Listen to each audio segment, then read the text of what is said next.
The amber light of sunset painted the weathered porch in gold as Thomas Ward rocked slowly in his handcrafted chair. His leathery hands rested on the armrests, each wrinkle a testament to decades of labor. His grandson Billy sat cross-legged at his feet, eyes wide with anticipation. "Grandpa, tell me how you got this land again," the boy pleaded, his small fingers tracing the carved Apache symbols on the walking stick leaning against the porch rail. Thomas gazed across the vast Wyoming landscape, at the cattle grazing peacefully on rolling hills that stretched toward distant mountains. The prosperous ranch stood as a monument to 30 years of sweat and determination, but few knew the blood and fire that had birthed it. "It was 1845, Thomas began, his voice deep and textured like aged whiskey. "Before Wyoming was even a territory, back when this land belonged to everyone and no one."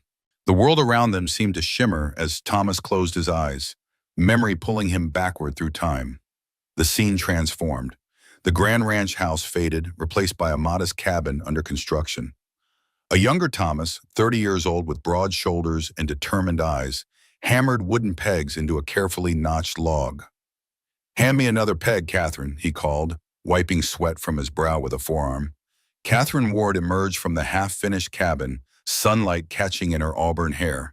She carried a bucket of hand-carved wooden pegs and a quiet strength in her movements. Their 2 years of marriage had been spent traveling westward, following the promise of land and opportunity. "The north wall will be done before sundown," Thomas said, accepting a peg from her outstretched hand. "Then we can finally move out of that tent." Catherine smiled. "Just in time. Winter comes early in these parts, according to the Cherokee family we met in the valley." "Apache," Thomas corrected gently. "Different tribe entirely."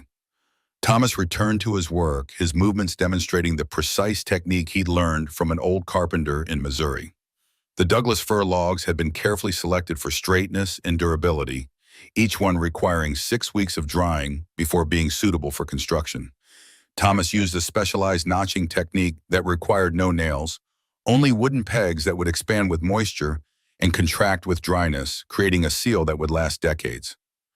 "Mr. Hayes passed through yesterday while you were hunting," Catherine said, helping him position the next log. "Says the Oregon land law gives us legal claim to 320 acres, being a married couple." Thomas nodded, driving the peg with 3 precise strikes. "The law might say that, but out here law is whatever men with guns decide it is." He glanced at the Hawken rifle propped against a nearby stump. The custom-made piece had cost him 3 months of savings. But on the frontier, a reliable weapon meant the difference between life and death. Later that evening, as Catherine prepared a simple meal of rabbit stew over their outdoor fire pit, Thomas walked the perimeter of their claim. The fertile valley tucked between modest hills offered rich soil and, most importantly, a year-round creek that never ran dry even in the hottest months. He'd designed an irrigation system using wooden troughs that diverted water through their planned fields, a technique he'd observed in Mexican farms during his time as a soldier. The next morning brought visitors. 3 Apache men approached on horseback just as dawn broke over the eastern hills.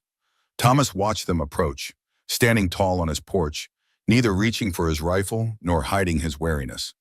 The lead rider raised an empty hand in greeting. "You build strong house," he said in accented English, gesturing at the cabin. "Good against winter." "Thank you," Thomas replied, recognizing the man from previous encounters at the nearby trading post. "Would you and your men like coffee?" The Apache nodded, and soon they sat in a circle outside the cabin. Thomas had learned their leader was called Running Wolf, distinguished by a prominent scar running from his temple to his jaw. Communication came through a mixture of broken English, gestures, and drawings in the dirt. They traded that morning, Thomas offering coffee, sugar, and medicine from Catherine's stores, receiving in return expertly tanned deer hides and knowledge about local plants that could heal wounds and reduce fever. Running Wolf explained the best soil for growing corn in the region, knowledge that had sustained his people for generations. As they prepared to leave, Running Wolf paused. "Other white men come. Many. They take much land." His scarred face remained impassive, but his eyes conveyed concern. "I only claim what I need for my family," Thomas assured him. Running Wolf nodded once. "We watch. We remember who respects boundaries." The warning lingered in Thomas's mind over the following weeks as he completed the cabin and prepared fields for spring planting. The frontier was changing rapidly. The end of the Mexican-American War in 1848 had opened new territories, bringing an influx of settlers, prospectors, and speculators. 4 months after the cabin's completion, Catherine spotted dust on the horizon. A group of riders approached, led by a man whose expensive clothes and immaculate appearance seemed at odds with frontier life. "Thomas Ward?" the man called, reining his horse to a stop. Everything about him exuded wealth and influence, from his tailored coat to his polished boots. "That's me." Thomas stood before his cabin, one hand resting near his belt. "Roger Blackwood." The man offered a white-gloved hand that Thomas reluctantly shook. "I've acquired several properties in this region, building something special, a civilization in the wilderness." Thomas noticed the 4 men flanking Blackwood that all carried pistols on their hips and rifles in their saddle holsters. "Congratulations," Thomas said evenly. "We're just focused on our own small piece." Blackwood's smile never reached his eyes. "Admirable, but isolated homesteaders rarely survive out here. Indians, bandits, harsh winters. The odds are stacked against you." "We manage," Catherine said, emerging from the cabin to stand beside her husband. Blackwood tipped his hat to her. "Ma'am, I don't mean to frighten, merely to inform. That's why I've established the Frontier Security Association. Strength in numbers. My men patrol, provide protection." "For a fee, I imagine," Thomas said. "A reasonable contribution, 5% of your harvest or $15 quarterly. Small price for safety." Thomas met Blackwood's gaze. "We'll consider it." "Splendid." Blackwood turned his horse. "Think it through. My men will return for your answer next month." His eyes drifted to the creek flowing past the property. "Beautiful water source you have, rare in these parts." As they rode away, Catherine gripped Thomas's arm. "He wasn't looking at our land. He was appraising it." Thomas nodded slowly. Men like that don't ask twice. 2 weeks later, Thomas attended a town meeting in the small settlement 15 miles east. The newly constructed meeting hall was packed with homesteaders, merchants, and ranchers. Blackwood stood at the front, commanding attention with his presence alone. "Apache raids have increased," Blackwood announced. 3 homesteads attacked last month. Livestock stolen. Property destroyed. Murmurs rippled through the crowd. Thomas remained silent, remembering his peaceful exchanges with Running Wolf. "The army is stretched thin," Blackwood continued. "We must protect ourselves. My Frontier Security Association now counts 40 members. Together, together we present a united front against savage incursion." "The Apache I've encountered have been peaceful," Thomas said, drawing all eyes. "They've shared knowledge, traded fairly." Blackwood's expression hardened momentarily before his practiced smile returned. "Mr. Ward, your experience is fortunate but exceptional. Perhaps your remote location has spared you. Others have suffered greatly." An older settler stood. "My neighbor lost 12 cattle last week. Tracks led straight to Apache territory." "My cousin's place was burned to the ground," another called out. "Army found Apache arrows." Thomas felt the room turning against him. "Has anyone actually seen an Apache during these incidents?" "Their methods are stealthy," Blackwood interjected smoothly. "They strike at night, disappear like ghosts. All the more reason for organized protection." As the meeting concluded, men lined up to sign Blackwood's membership ledger. Thomas remained seated, observing. When the crowd thinned, Blackwood approached. "You're making a mistake, Ward," he said quietly, "choosing the wrong side." "I'm not choosing any side," Thomas replied, "just questioning what seems convenient." Blackwood leaned closer. "This territory will be settled by men of vision and purpose. Those who stand in the way become footnotes in history books." He straightened, adjusting his immaculate cuffs. "Consider your wife's safety before you decline my offer." The veiled threat lingered in Thomas's mind during his long ride home. Upon reaching the cabin, he found Catherine waiting with news that deepened his unease. "Running Wolf came today," she said. "He warned of strange men watching our property from the ridge, said they weren't Apache." Thomas spent the next days reinforcing their home, adding shutters to windows and constructing a storage cellar that could double as a shelter. He cleaned his Winchester meticulously, casting additional bullets in the evening hours. Catherine practiced with her own smaller caliber revolver, her aim improving with each session. Perhaps we should accept Blackwood's protection, Catherine suggested one evening, her voice betraying rare uncertainty. Thomas shook his head. His protection is what we need protection from.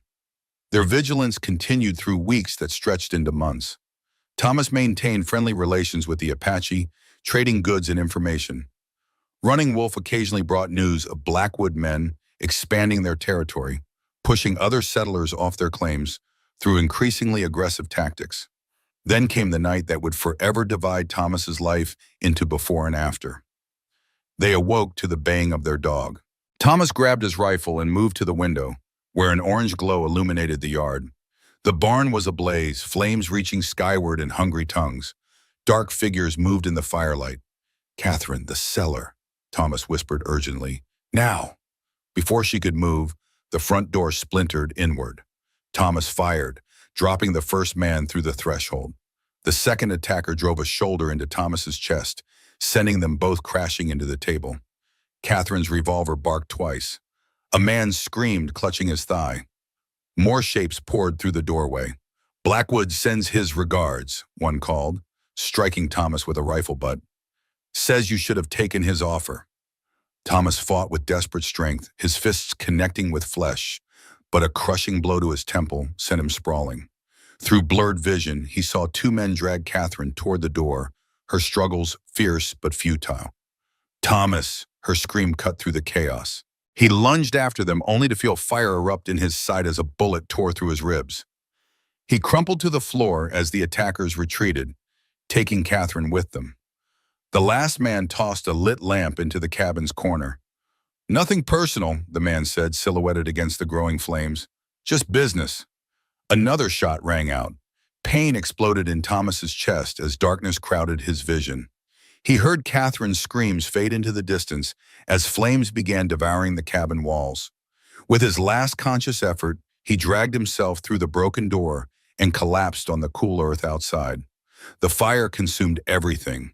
8 years of labor and hope transformed into ash and smoke that rose like an accusation against the night sky. Catherine's screams eventually stopped, leaving only the roar of the inferno. Thomas lay face down in the dirt, blood pooling beneath him, consciousness fading in and out like a guttering candle. Death seemed certain, welcomed even, as an escape from the knowledge of his failure to protect what mattered most. As dawn broke, painting the destruction in merciless clarity, Thomas opened his eyes to find he was not alone. 5 Apache warriors stood at the edge of the smoldering ruins, watching him in silence. Their faces betrayed no emotion, yet they made no move to finish what Blackwood's men had started. Pain arrived before full awareness.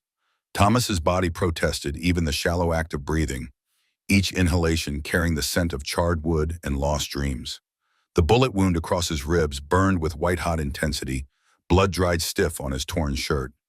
He struggled to his knees, then his feet, the world tilting dangerously around him. The ruins of his home seemed to mock his survival. The porch where Catherine would shell peas each evening now lay collapsed in burning embers. The kitchen where they'd shared meals and plans reduced to blackened timber. The lead Apache, Running Wolf, with his distinctive scar, watched Thomas's pain movements with careful assessment. Thomas recognized the others from trading encounters, though he'd never learned their names.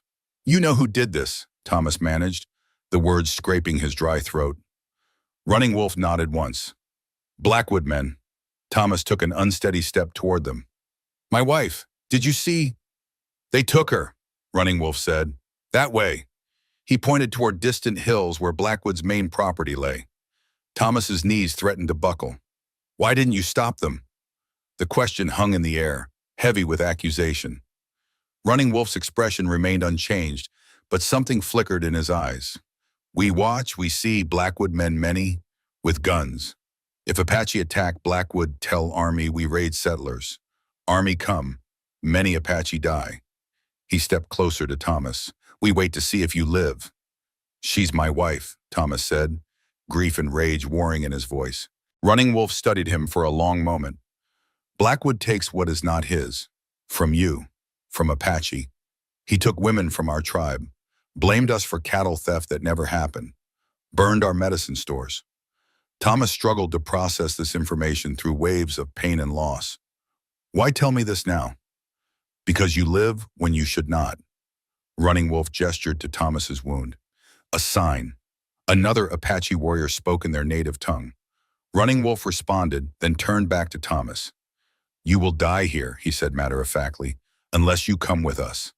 Thomas stared at the remains of everything he'd built. Without medical attention, infection would claim him within days. Even if he survived, what chance did one injured man have against Blackwood's small army? My wife, Thomas said, the words catching on his grief. I need to find her. Running Wolf mounted his horse in one fluid motion. Then you need to become someone else. He extended his hand. Someone stronger. Thomas looked at the offered hand, then at the smoking ruins of his past life. The choice crystallized before him.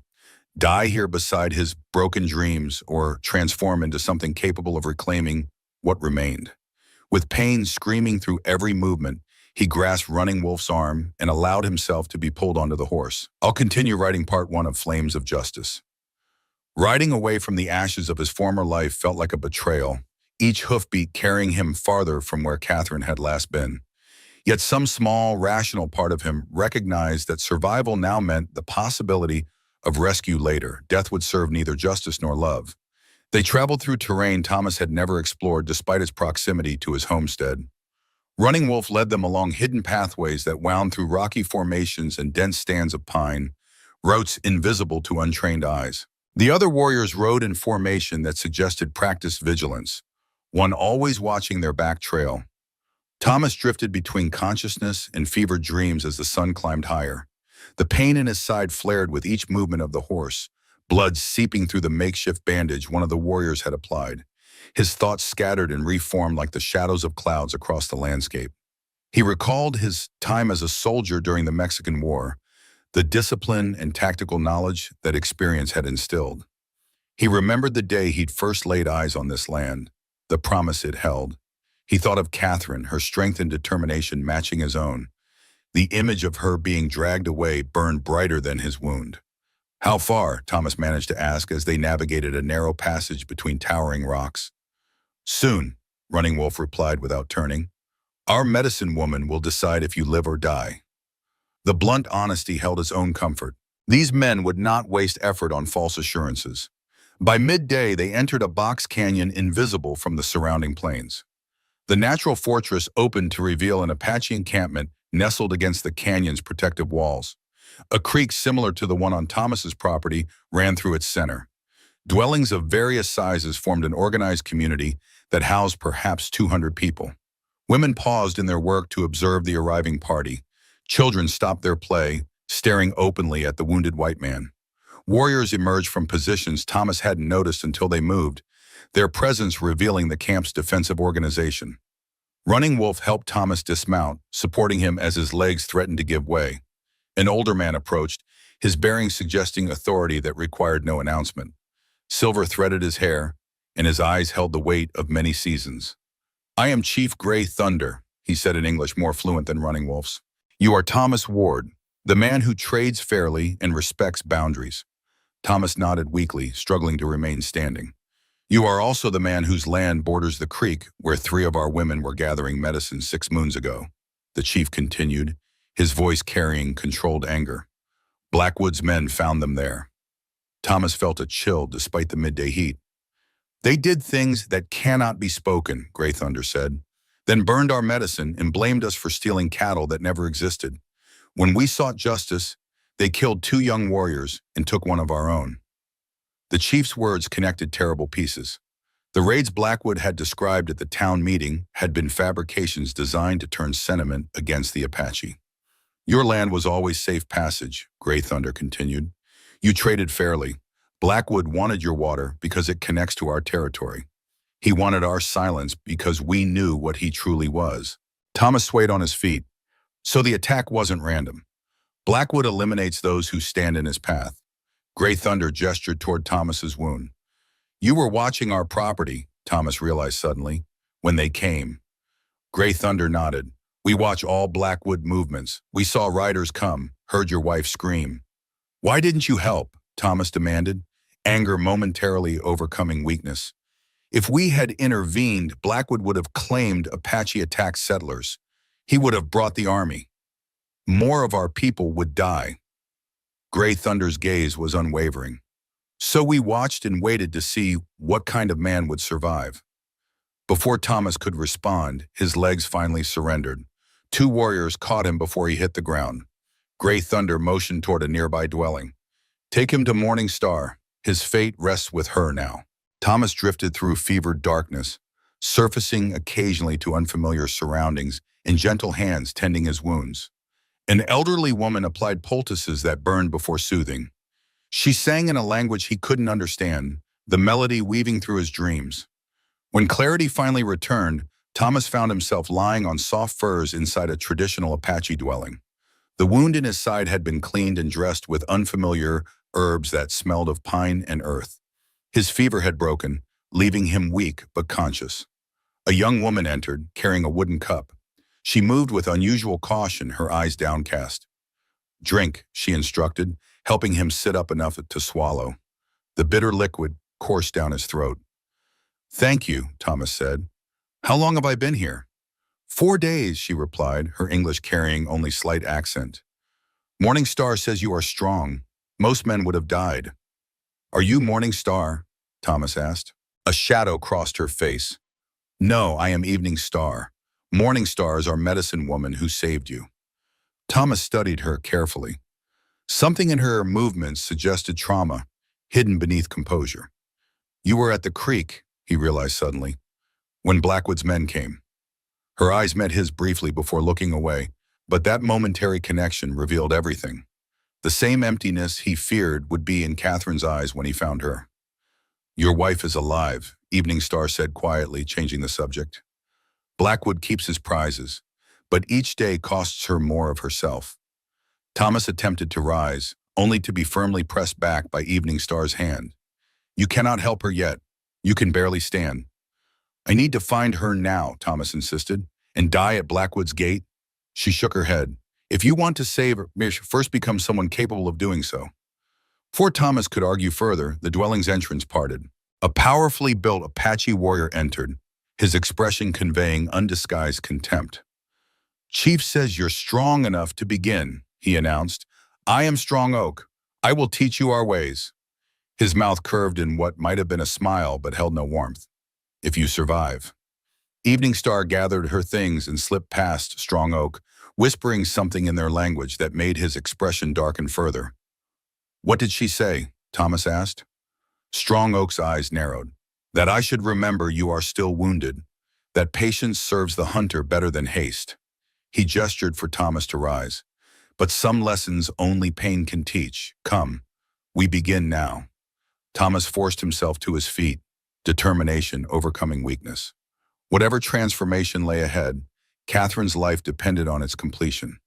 The choice that had begun at the smoking ruins of his home continued now with each painful step toward an uncertain rebirth. Outside, the morning sun illuminated a clearing where other warriors had gathered, watching with crossed arms and skeptical eyes. Strong Oak picked up 2 long wooden staffs, tossing one toward Thomas. It hit the ground before his sluggish reflexes could catch it. Strong Oak said something in Apache that made the others laugh. The message required no translation. Prove yourself or perish trying. As Thomas bent painfully to retrieve the staff, the first strike came without warning. Strong Oak's weapon cracked across his shoulder. Spinning him sideways, the second blow caught his leg, dropping him to one knee. The third would have crushed his skull if Thomas hadn't rolled at the last instant, agony exploding through his wounded ribs. Strong Oak circled him like a predator, his movements fluid and practiced. Get up, white man. Show me why you deserve to live when others died. Thomas forced himself upright, staff raised in clumsy defense. His military training had included basic combat, but nothing like the speed and precision Strong Oak demonstrated. The Apache attacked again, faster this time. Thomas managed to block one strike before a second knocked the weapon from his hands. He landed hard on his back, tasting blood, staring up at the indifferent sky. Strong Oak stood over him, staff positioned at his throat. Are you finished, ready to die with your failure? From the edge of the clearing came Gray Thunder's voice. He asked if you choose surrender over transformation. If you want certain death over difficult rebirth, Thomas's entire body screamed for rest. His vision swam. Every breath felt like being stabbed anew. The logical part of his mind calculated the impossibility of what they asked. He was wounded, exhausted, outmatched in every way. But then he thought of Catherine, of each day that passed while he lay in the dirt, of Blackwood's hands on her, of evening stars' empty eyes. With trembling muscles, he grabbed the fallen staff and pushed himself up, blood seeping through his bandages. "I choose to become whatever I must," Thomas said through gritted teeth, "to save my wife and end Blackwood." Strong Oak's expression didn't change, but something shifted in his stance. Not respect, not yet, but perhaps the first seed of possibility. The warrior attacked again, and this time Thomas lasted 5 seconds before being disarmed. Then 10, then 20. By midday, Thomas couldn't stand without swaying. His hands bled where the staff had torn skin. His ribs felt like broken glass grinding with each movement, but he kept getting up. As afternoon shadows lengthened, something changed in Strong Oak's approach. His attacks became demonstrations rather than punishments. He would strike, then pause, showing Thomas where his defense had failed. The other warriors began calling out instructions. Though Thomas couldn't understand their words, he grasped their intent. They were actually teaching. When Strong Oak finally lowered his staff at sunset, the young warrior's face showed no emotion, but he offered a single nod, a tiny gesture that carried the weight of provisional acceptance. Gray thunder approached as Thomas struggled to remain standing. "You survived day one." "Barely," Thomas managed, his body a catalog of fresh pains. "Tomorrow will be harder," the chief said matter-of-factly. "What changed?" Thomas asked. "Why did he stop trying to kill me?" "Because you didn't quit when you should have." Gray Thunder's weathered face revealed a hint of approval. "Because you understand that transformation requires suffering." He paused, choosing his words carefully. "And because Strong Oak lost his brother to Blackwood's men 3 moons ago, he wanted to see if you had the same fire for justice that burns in him." "Do I?" Thomas asked. "We will see." Gray Thunder gestured toward the camp. "Come, you need food and rest. Tomorrow, Strong Oak teaches you our language. The next day, our ways of moving unseen, then tracking, hunting, survival." His eyes held Thomas's gaze. "You have much to learn before you can face Blackwood." "How long before I'm ready?" Thomas asked. The question weighted with Catherine's absence. Gray Thunder's expression darkened. "That depends on how quickly you can become someone else entirely. Blackwood's compound is heavily protected. His men number in dozens. Walking through those gates requires more than strength or rage. It requires strategy, patience, and the ability to look like you belong there." Understanding dawned on Thomas. "You've sent people before. That's how you know so much about his compound." Gray Thunder's silence confirmed everything. "They didn't come back," Thomas said softly. "No." Gray Thunder's voice carried the weight of those losses. "They were warriors trained from birth, and still they failed. Blackwood's paranoia runs deep. He trusts no one, allows no strangers near unless they bring something valuable enough to lower his guard." The chief's gaze intensified. "When you are ready, you will approach Blackwood's compound with a story he will believe, a reason for him to let you inside those walls. And once I'm there, I find Catherine and kill him," Thomas finished. "If you are strong enough, smart enough." Gray Thunder's voice grew solemn. "If you can control your rage long enough to see the opening. Revenge rushed is revenge failed. We have learned this lesson in blood." As night fell over the camp, Thomas lay in his assigned dwelling, body screaming, mind racing with all he had learned. Tomorrow would bring new pain, new lessons, new steps toward becoming something other than the man whose house had burned. One thought kept circling back, refusing to be silenced. Gray Thunder had said Blackwood keeps his prizes, had said Catherine was alive but changing with each day. What if by the time Thomas was ready, there was nothing left of her to save? What if transformation took so long that he rescued a stranger wearing his wife's face?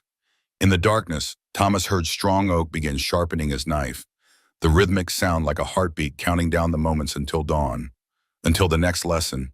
until the next step in the painful birth of a man capable of confronting evil and reclaiming what it had stolen. Outside, under stars unchanged by human suffering, Gray Thunder and Running Wolf spoke quietly. "Do you believe he can succeed where our warriors failed?" Running Wolf asked. Gray Thunder watched the dwelling where Thomas rested. "He has something our warriors did not." "What?" "A white man's face and an Apache heart." Gray Thunder's eyes reflected starlight. "And sometimes, to defeat monsters, you must create one of your own." Sunrise painted the canyon walls in hues of amber and gold as Thomas emerged from his dwelling. 4 weeks had passed since the night his world had burned to ash. The wound in his side had healed into an angry red scar, a permanent reminder of failure and rebirth. His body, once softened by settler life, had hardened through relentless training. Strong Oak stood waiting, motionless as the stones surrounding them. Without a word, he tossed Thomas a wooden staff, identical to the one that had delivered so many painful lessons. This time, Thomas caught it with practiced ease. "Today, we begin again," Strong Oak said, his English improving through their daily exchanges. "Not as enemies, as warriors who share purpose." They circled each other in the morning light. Thomas moved with newfound awareness, his stance balanced and ready. When Strong Oak attacked, Thomas blocked the first strike, deflected the second, and narrowly avoided the third. Progress measured in moments of survival. "Better," Strong Oak acknowledged, the closest thing to praise he had offered. "Your body learns what your mind resists." Their sparring continued as the sun climbed higher. Thomas had learned that Apache fighting techniques differed fundamentally from his military training. Where American soldiers relied on force and direct confrontation, the Apache valued economy of movement, redirection of energy, and perfect timing. Not overpowering an enemy, but becoming the space around him. By midday, Thomas had managed to disarm Strong Oak once, a milestone that earned him a nod of respect from watching warriors. His triumph was short-lived, as Strong Oak immediately demonstrated 3 new ways to counter the technique Thomas had used. "You fight now with settler mind-wearing Apache movements," Strong Oak explained during a brief rest. "When Apache mind guides settler body, then you become dangerous." Running Wolf approached, carrying a bow and quiver. "Time for hunting lessons," he announced. "My nephew Strong Oak says your hands now understand what your mind begins to grasp." Thomas accepted the bow, feeling its unfamiliar balance. His hands traced the smooth wood, noting the expert craftsmanship. The revelation of family connection between the warriors surprised him.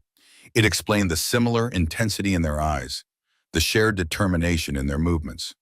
"This belonged to my brother," Running Wolf said quietly, "before Blackwood men took his life. It will serve you until you earn your own." The significance of the gesture wasn't lost on Thomas. He nodded, honored and humbled by the trust it represented.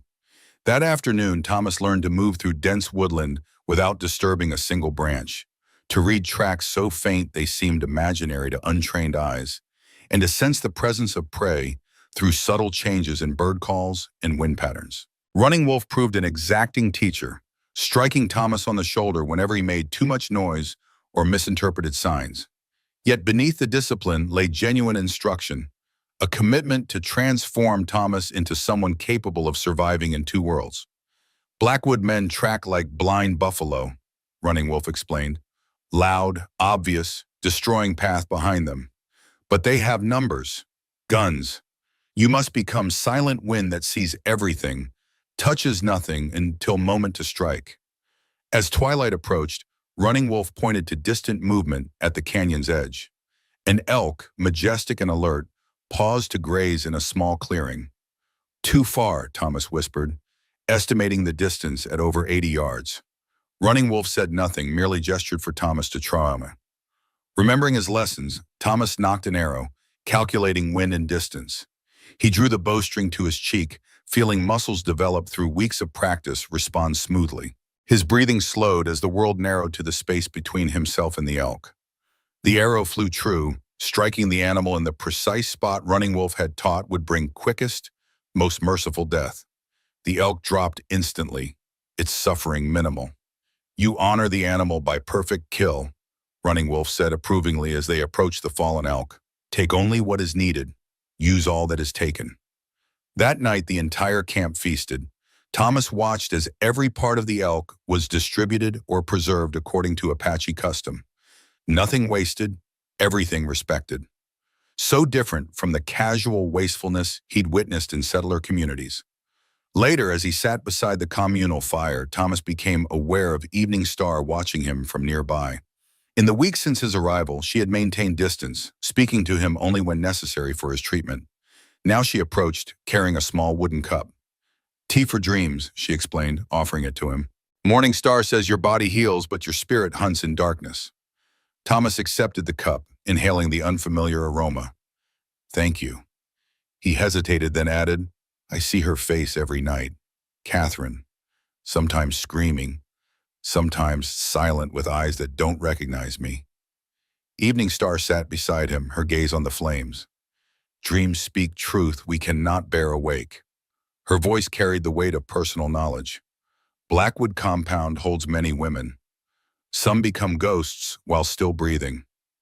Thomas studied her profile, illuminated by firelight. "You escaped."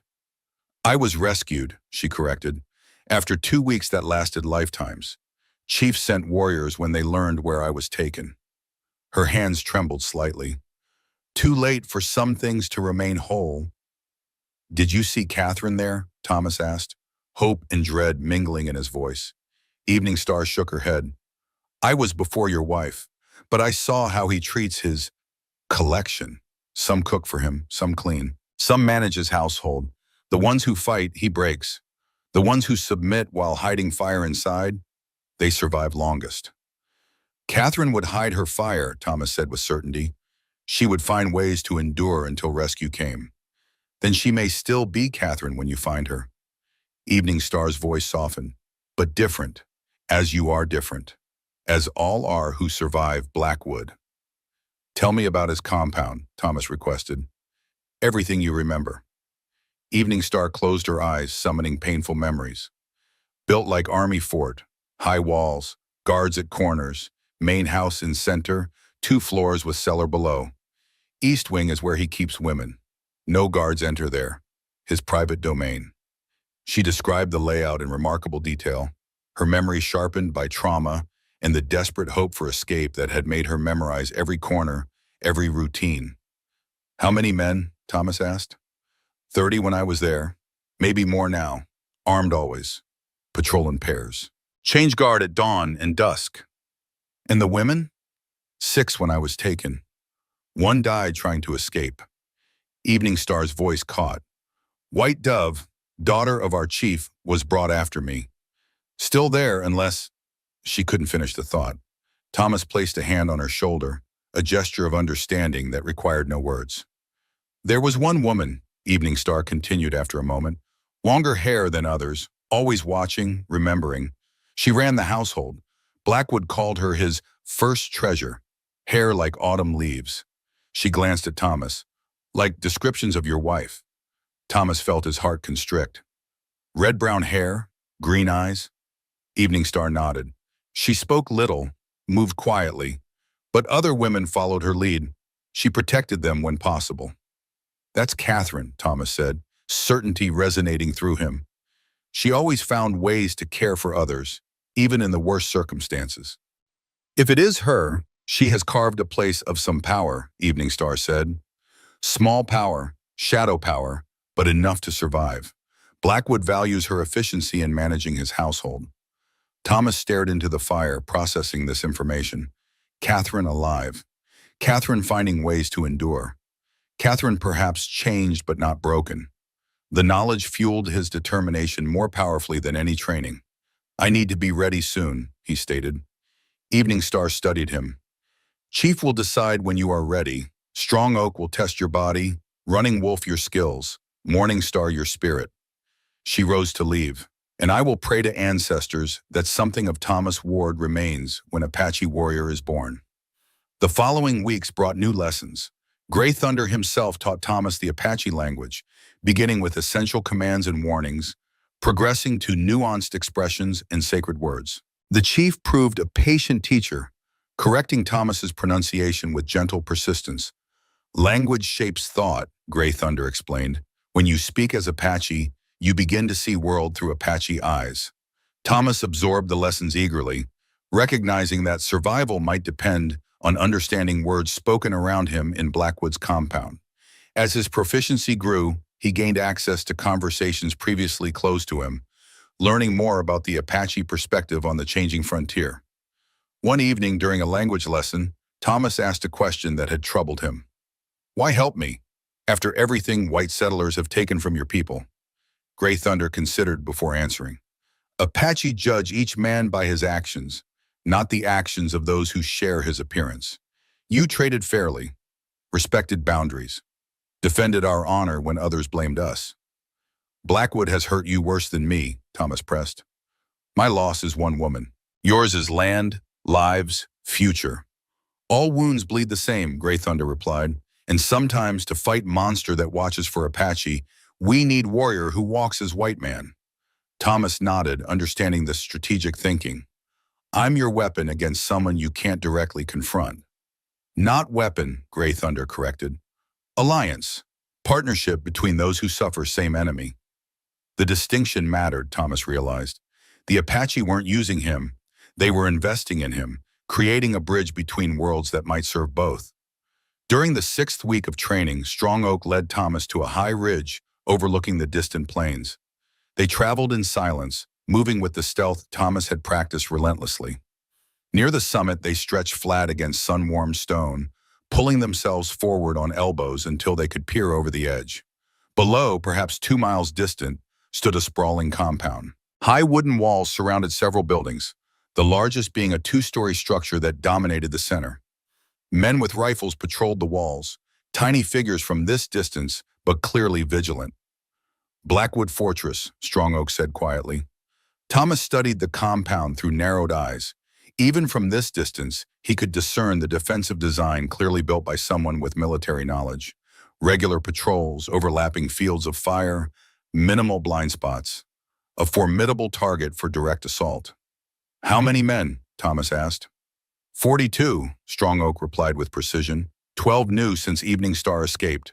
All armed, 6 former soldiers who know fighting. You've been watching closely. Every day since you arrived, learning routines, weaknesses. Strong Oak pointed to the eastern side. Supplies come weekly from town. Tuesday, gate opens wide then. Thomas nodded, memorizing every detail visible from their position. The main house. Which part is the east wing? Strong Oak indicated a section extending from the central building. There, where women are kept, separate entrance, windows higher than other rooms. And Catherine, have you seen her? Woman with hair like fire tends garden inside walls, commands other women in household tasks. Strong Oak glanced at Thomas. She walks straight, head high, not broken. Relief flooded Thomas at this confirmation. How do I get inside? Strong Oak turned to face him fully. This is what Chief and I have discussed many nights. You cannot fight your way in, cannot sneak past so many guards. He tapped his temple. Must use enemy's weakness against him. What weakness? Blackwood surrounds himself with men who follow from orders without question. He trusts no one who thinks for himself. Strong Oak's eyes narrowed, except one kind of man. What kind? Man who brings him valuable information. Man who betrays others for personal gain. Strong Oak watched Thomas's reaction carefully. Man who would sell Apache's secrets to save himself. Understanding dawned. You want me to pose as a traitor, to pretend I'm willing to sell information about your people? Strong Oak nodded. You will tell much truth, that Apache saved you, trained you, that you learned our language, our ways. His expression hardened. Then you will tell one lie, that you hate us for not saving your wife when we could have. Thomas absorbed the plan, recognizing its brutal elegance. I'll be giving him what he most wants to hear, that his assessment of human nature is correct, that everyone has their price. Yes, his arrogance will blind him to truth. Strong Oak rose to a crouch. Come, we return to camp, much to prepare. As they made their way back, Thomas considered the layers of deception required. He would need to play the role perfectly, containing his rage when face to face with the man who had destroyed his life. One wrong word, one uncontrolled glance, and death would be the best outcome he could hope for. The next morning, Thomas found himself training with Gray Thunder rather than Strong Oak. The chief led him deep into the canyon to a secluded clearing where signs of recent habitation remained. A cold fire pit, trampled grass, discarded food scraps. "What happened here?" Gray Thunder asked. Thomas surveyed the area, applying the tracking skills Running Wolf had taught him. Small group, 3, maybe 4 people, not Apache. Boots, not moccasins. He crouched to examine a broken branch, moving quickly, careless. When? Thomas tested the flexibility of a bent sapling, noted the dryness of disturbed earth. 2 days, early morning. Gray Thunder nodded. Good, but you miss important thing. Thomas looked again, searching for what he'd overlooked. Then he saw it, a discarded piece of paper half hidden beneath a stone. He retrieved it, finding a crude map of the canyon with the Apache camp marked. Blackwood Scouts, Thomas concluded, tension tightening his shoulders. Yes, Gray Thunder took the map. They search for you. Blackwood offers gold for information about injured white man traveling with Apache. This is third group we have tracked. They know I survived. The implications sank in. They know I'm with your people. Yes, which changes plan. Gray Thunder's expression revealed nothing of his thoughts. If Blackwood knows you live, he will suspect any approach you make. Thomas considered this. Unless I do something so unexpected, it couldn't possibly be a trap. What do you propose? I walked directly to his front gate, alone, unarmed. Thomas met Gray Thunder's gaze. No sensible man would attempt something so foolish if he intended treachery. A rare smile crossed the chief's weathered face. Sometimes greatest courage looks like madness to enemy. He clasped Thomas's shoulder. But timing must be perfect. Too soon and you are not ready. Too late. He didn't need to finish. Every day Catherine remained in Blackwood's control was another day of suffering. Another piece of her possibly lost forever. There is more news, Gray Thunder continued, his expression grave once more. Eagle Eye returned from trading post yesterday. Blackwood gathers men, weapons, plans large attack against our camp within days. Thomas felt cold certainty settle in his chest. How many days? 4, perhaps 5. Then I need to go tomorrow. Thomas's decision crystallized. If I wait, it will be too late for your people and for Catherine. Gray Thunder studied him intently. Tomorrow, he agreed finally, but tonight one last lesson, most important of all. That evening, as shadows lengthened across the canyon floor, Thomas found himself seated in Gray Thunder's dwelling. The chief sat opposite him, with Strong Oak and Running Wolf forming a circle around a small fire. Evening Star entered last, carrying a ceramic bowl containing a steaming liquid. Final teaching cannot come from practice, Gray Thunder explained, must come from vision, from understanding deeper than thought. Evening Star offered the bowl to Thomas. Medicine of ancestors. Opens door between worlds.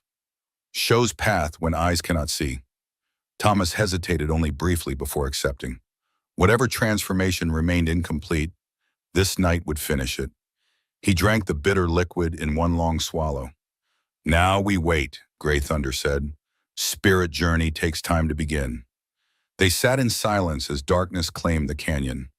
Thomas felt nothing at first, then gradually noticed changes in his perception. The fire's flames seemed to move more slowly. Sounds from the camp outside intensified, then receded like waves. His companions' faces gained new depth, revealing aspects of character he'd never noticed. Tell me of Thomas Ward, Gray Thunder requested, his voice somehow both distant and intimate. Who was he before fire took his world? Thomas found himself speaking without conscious thought, words flowing like the creek through canyon. He spoke of his childhood in Missouri, his father's carpentry shop, his mother's garden, of joining the army at 18, seeking adventure and finding instead the horrors of the Mexican War, of meeting Catherine in St. Louis afterward, her quiet strength healing parts of him he hadn't known were wounded. I wanted peace, Thomas heard himself say, land where we could build something lasting. Children someday. Simple life. Simple life, Strong Oak repeated. Good dream, but frontier, not simple place. No, Thomas agreed, watching the fire cast dancing shadows. Nothing simple where worlds collide. And now, Gray Thunder pressed, what does Thomas Ward want now? Justice, Thomas answered immediately. Then more softly, revenge. Are they same? Running Wolf asked. Thomas considered, finding clarity in the medicine's effects. No, justice repairs, revenge destroys. Which do you seek? Gray Thunder's eyes seemed to look through Thomas rather than at him. Both, Thomas admitted. I want Catherine safe. Want your people protected. Want Blackwood to pay for every life he's broken. He looked up, meeting each man's gaze in turn. But revenge without justice leaves only ruin. I've seen enough destruction. Gray Thunder nodded, satisfied with the answer. Now, most important question. Who is Thomas Ward today? Not before, not after, now. Thomas felt the question resonate through him like a struck bell. The medicine had stripped away pretense, leaving only truth. I am a man between worlds, he said slowly. Not fully the settler who built cabin with hopeful hands. Not fully the warrior Apache training has begun to create. I stand at threshold, seeing both sides, belonging to neither.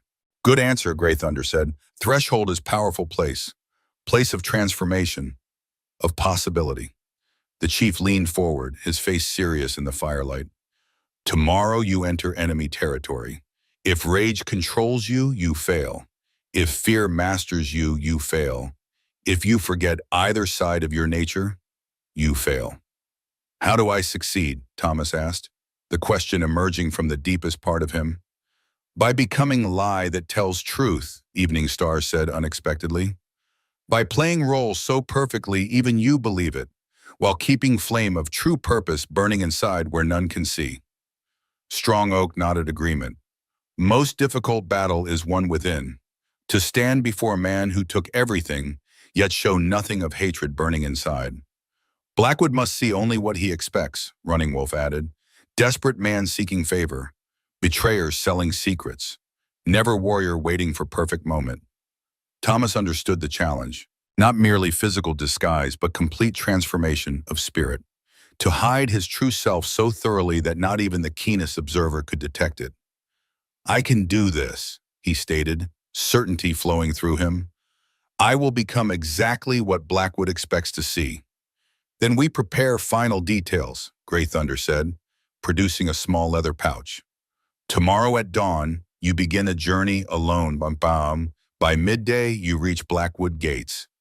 The medicine's effects intensified, the dwelling seemingly expanding and contracting with Thomas's heartbeat. Through this altered perception, they discussed approach routes, contingency plans, signals that would alert the waiting Apache warriors when the time came to act. Near midnight, as the medicine began to fade, Strong Oak presented Thomas with a knife. Small enough to hide against his forearm, but razor sharp, its handle wrapped in dark leather that absorbed light. Made for you, Bakia, Strong Oak explained. Blade shaped to pass guard's search if hidden properly. Thomas accepted the weapon, feeling its perfect balance. Thank you, brother. The word emerged naturally, surprising both men. Strong Oak's expression softened momentarily. Not brother yet. Perhaps after battle, if we both live. Evening Star approached next, carrying a small clay pot of dark paste. War paint, she explained, not to wear outside but on your heart.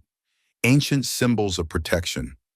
She drew designs on Thomas's chest over his heart, murmuring prayers in Apache.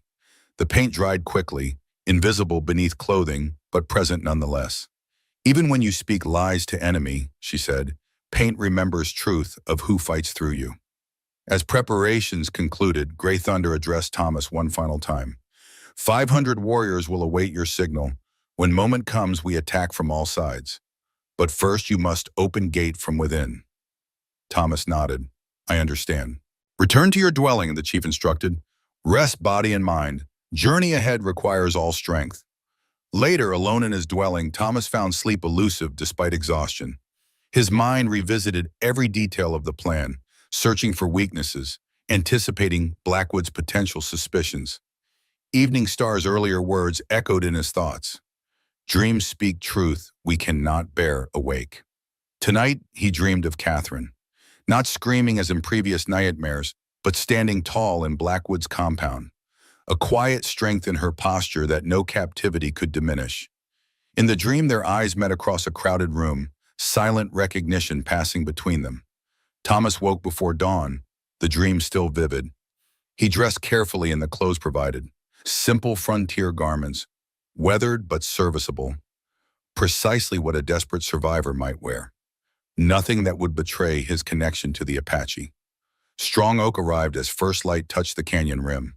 Without speaking, he helped Thomas prepare, checking the hidden knife's placement, adjusting clothing to ensure it revealed nothing of the warrior beneath. "Remember," Strong Oak said finally, "when you see her, you cannot react. Not with face, not with eyes. One moment of recognition will kill you both." Thomas nodded, having rehearsed this most difficult part mentally throughout the night. "I'll remember." They walked together to the canyon's entrance. The entire tribe had gathered in pre-dawn stillness. Gray Thunder stepped forward, his ceremonial attire marking the occasion's significance. "Thomas Ward enters enemy camp to prepare our victory," he announced. "May Creator guide his steps. May ancestors shield his heart." The tribe responded with a single unified sound, neither cheer nor war cry, but something deeper. A communal recognition of shared purpose.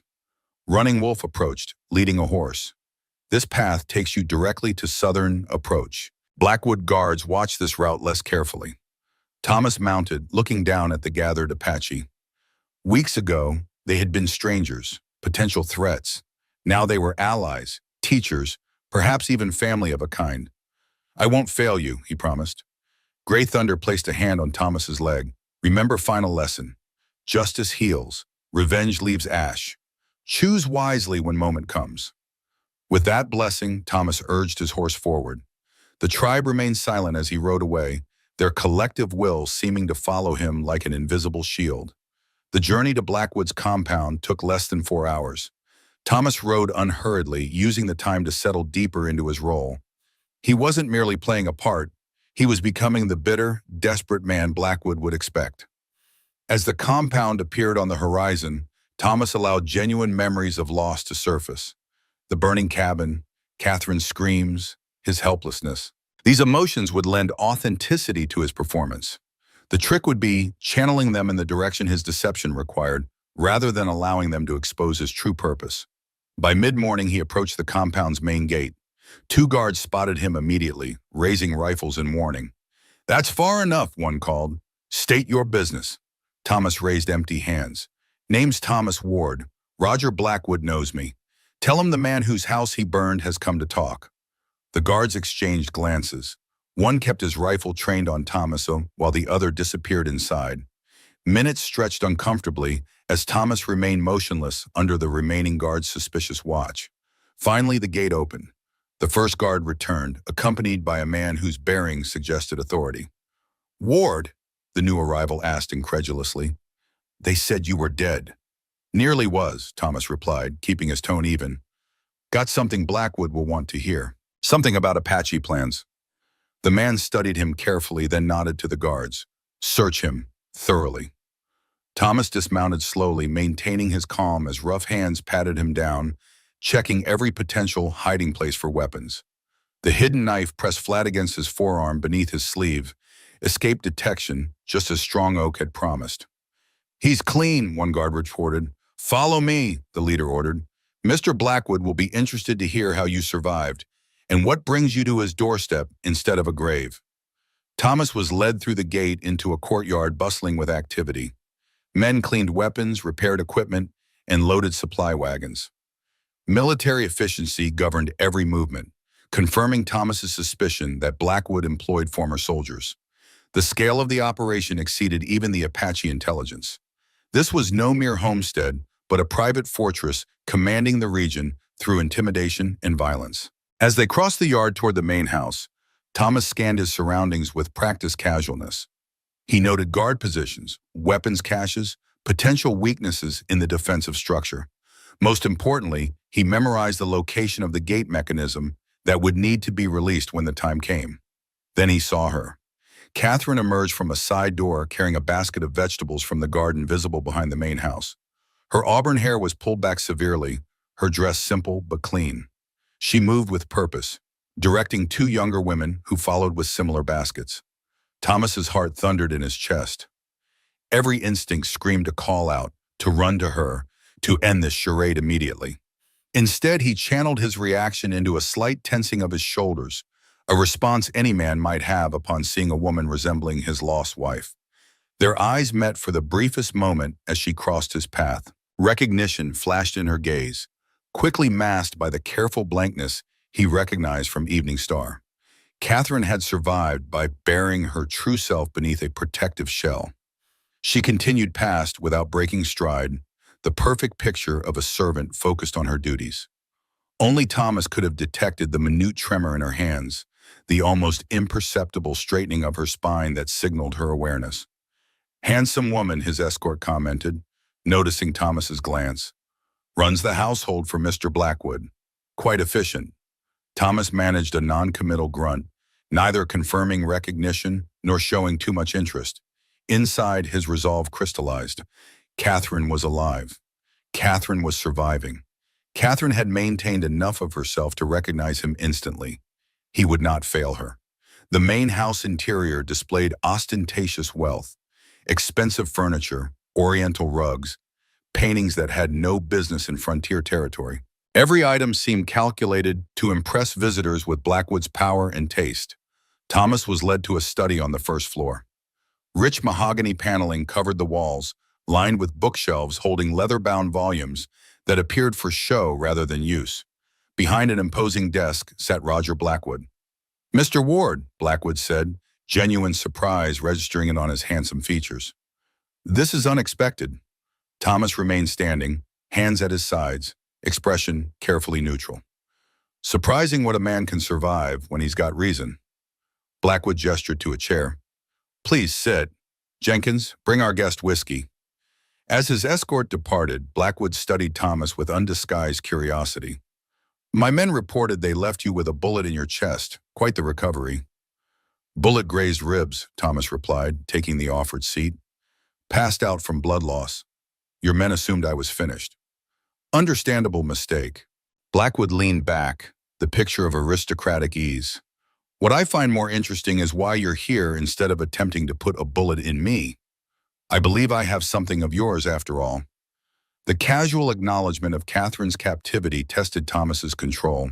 He allowed bitterness into his voice, redirecting his genuine rage toward his fabricated grievance. "Might have tried that if I thought it would work, but I've spent weeks watching this place. You've got too many men, too many guns." "Weeks?" Blackwood raised an eyebrow. "Where have you been all this time, Mr. Ward?" Here came the pivotal moment. Thomas met Blackwood's gaze directly. "With the Apache." Interest sharpened Blackwood's expression. "Indeed, and how did that arrangement come about?" "They found me half dead after your men left, took me to their camp, patched me up." Thomas allowed contempt to enter his tone. "Turns out they'd been watching when your men attacked. Did nothing to help." "The Apache are known for their pragmatism," Blackwood commented.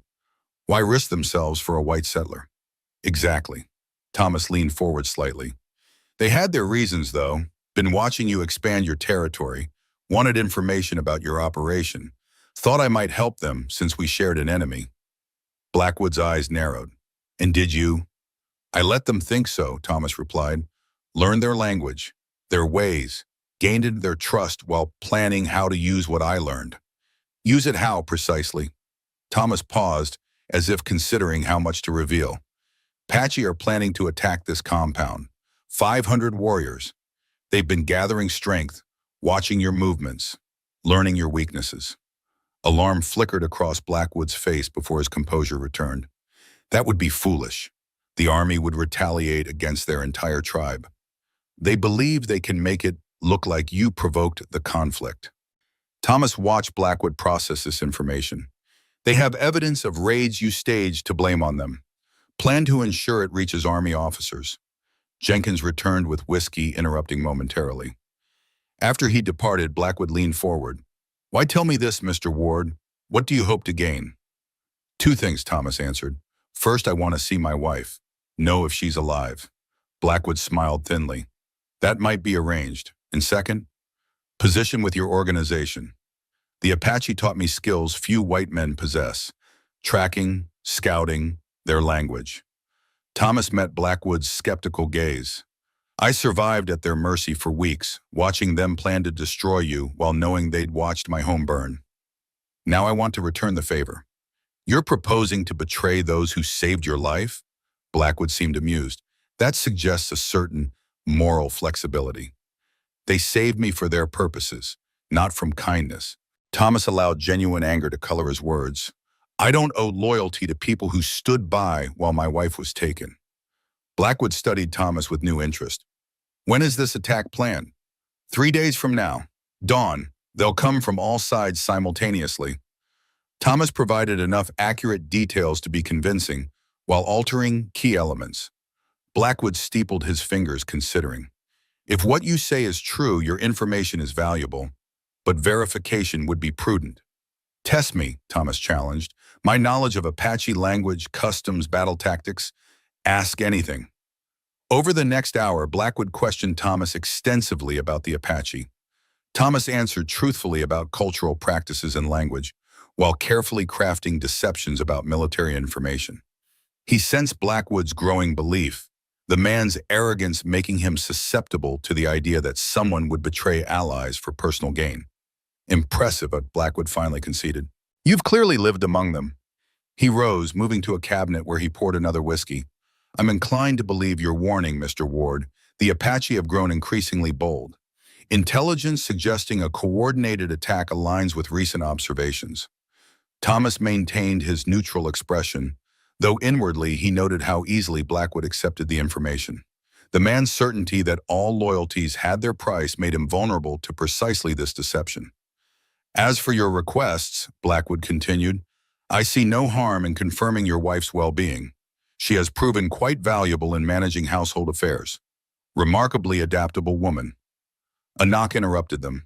The door opened to reveal Jenkins. Sir, supply wagons have arrived. Several items require your inspection. Blackwood nodded. Have guest quarters prepared for Mr. Ward. Post a guard. Respectful distance, but vigilant. He turned back to Thomas. Precautionary, you understand. Trust requires time. Of course, Thomas agreed. We'll continue our discussion over dinner, perhaps with your wife present. Blackwood smiled thinly. A reunion of sorts. After Blackwood departed, Jenkins escorted Thomas to a small but comfortable room on the main house's ground floor. True to Blackwood's word, a guard took position outside the door, visible through the window. The message was clear. Guest, not prisoner, but under observation, nonetheless. Left alone, Thomas examined his quarters. A single window overlooked the inner courtyard, offering limited but useful visibility.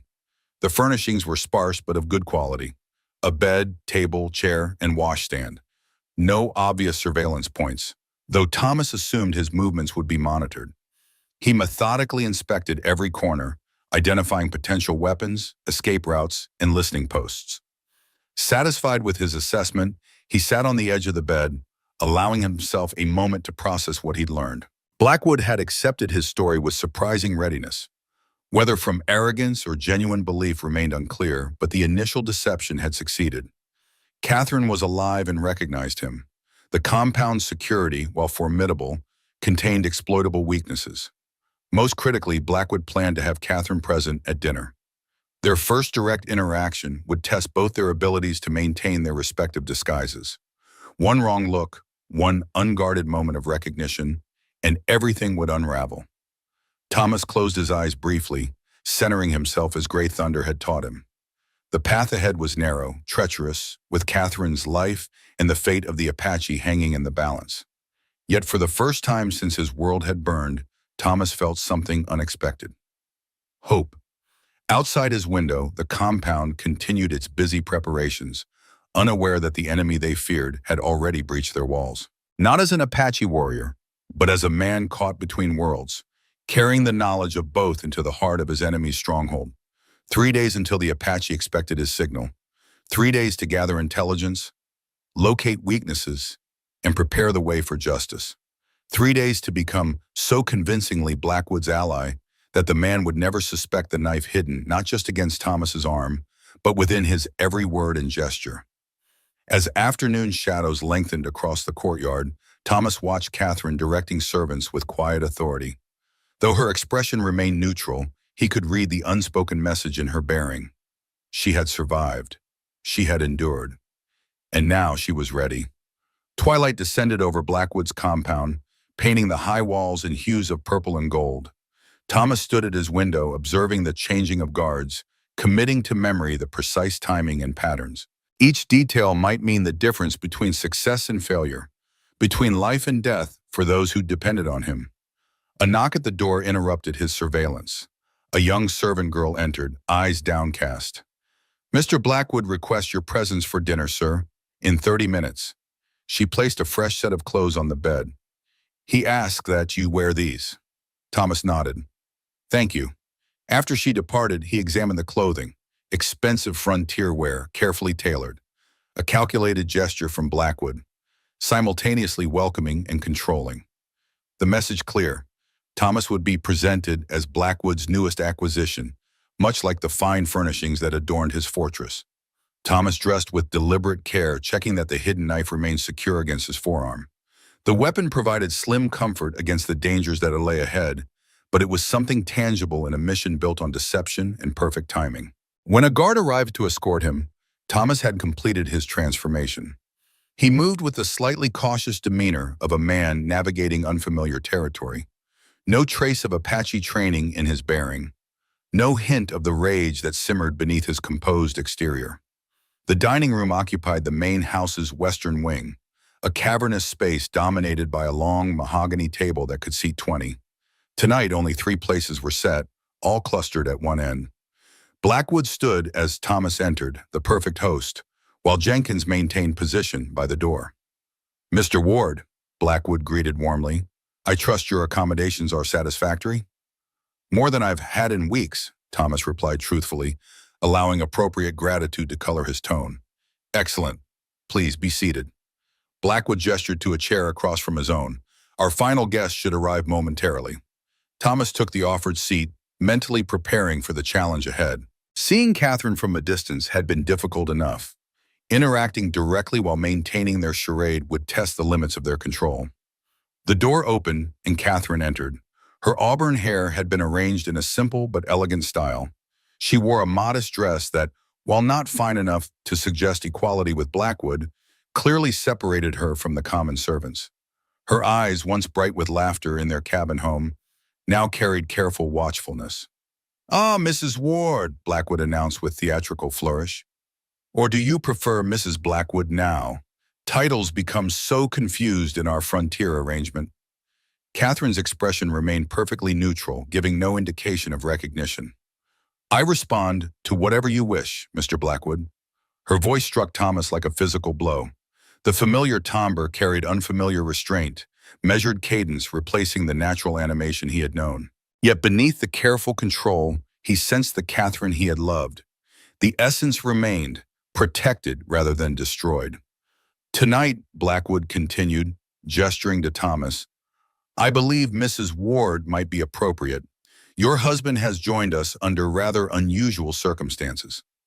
Catherine turned toward Thomas, her gaze meeting his with perfect composure. Not a flicker of emotion betrayed the storm that must rage beneath. "I was told my husband died in the attack," she stated simply. Thomas fought to match her self-control. "Nearly did.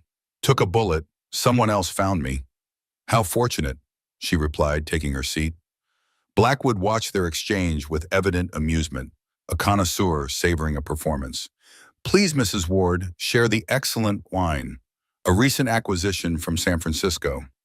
Catherine poured with practiced grace, her movements refined by months of servitude disguised as privilege. Thomas noted calluses on her once smooth hands, evidence of labor beneath the veneer of household management. "Your husband tells quite the remarkable tale," Blackwood announced as servants brought the first course. "Rescued by Apache, trained in their ways, and now returned to civilization with valuable information." He sipped his wine, eyes never leaving Catherine's face. "All while believing you were suffering at my hands." Thomas watched Catherine for any reaction. She merely nodded, attention on her plate. "And yet," Blackwood continued, "here you are, hardly suffering, managing my household with remarkable efficiency, respected by the staff." He smiled thinly. One might almost think you found your proper place in the world. Thomas recognized the psychological cruelty, the attempt to drive wedges between them. Catherine responded with a carefully measured comment about the household accounts, redirecting the conversation with subtle skill. Throughout the meal, Blackwood orchestrated a perverse theater, alternating between courteous host and manipulative tormentor. He expounded on his vision for the territory, his manifest right to expand his holdings, the inevitability of progress displacing primitive peoples. Each statement calibrated to provoke reaction that neither Thomas nor Catherine allowed themselves to display.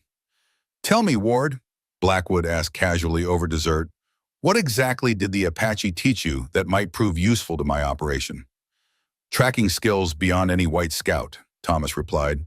"Their language, how they think, how they fight." He set down his fork deliberately. "Most importantly, how they plan to attack your compound." "Yes, about that." Blackwood leaned back in his chair. "You mentioned 3 days hence. Dawn approach, 500 warriors. That's their plan. And you believe I should trust this information, coming from a man whose wife I've kept as my household manager?" Blackwood's emphasis left the implication hanging. Thomas allowed appropriate tension to show, the reaction of a man containing justified rage to achieve a greater purpose. "Trust isn't relevant. Self-interest is. Apache watched while you took everything from me. I spent weeks playing the grateful victim while learning every detail of their camp, their tactics." He leaned forward. "Now I'm offering that knowledge in exchange for a position here, and my wife's status clarified." "Status clarified," Blackwood repeated thoughtfully. "Interesting phrase." Catherine broke her careful silence.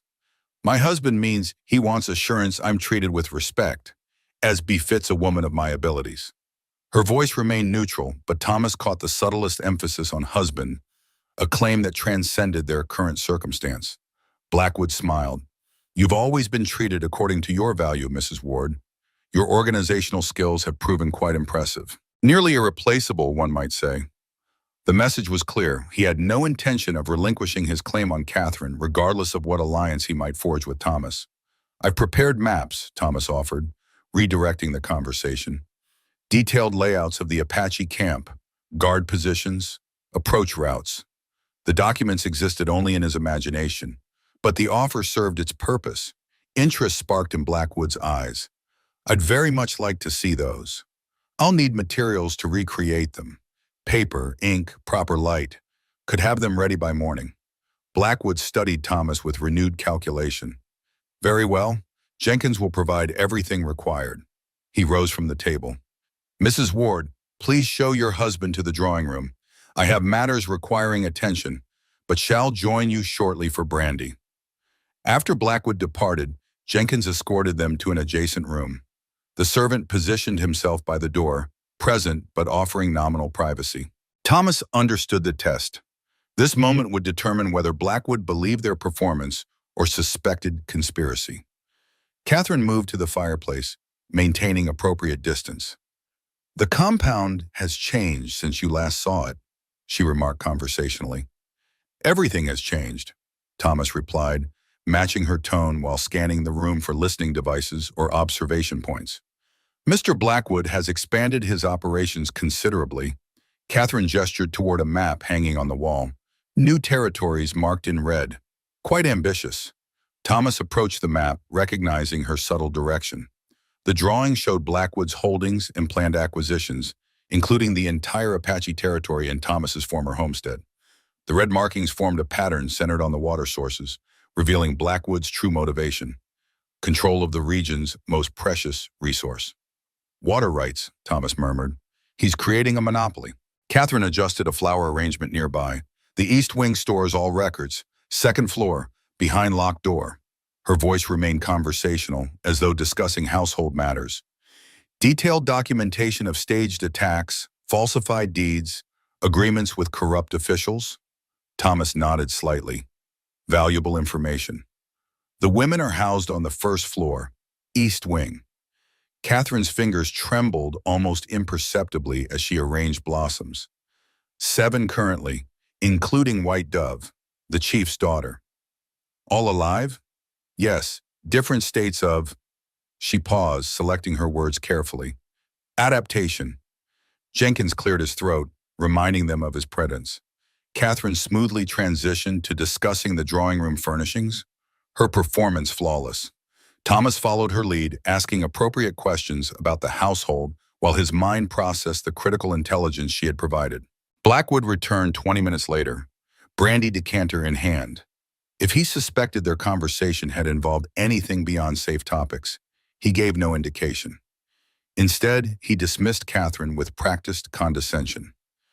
That will be all, Mrs. Ward. Please ensure breakfast preparations include appropriate portions for our guest.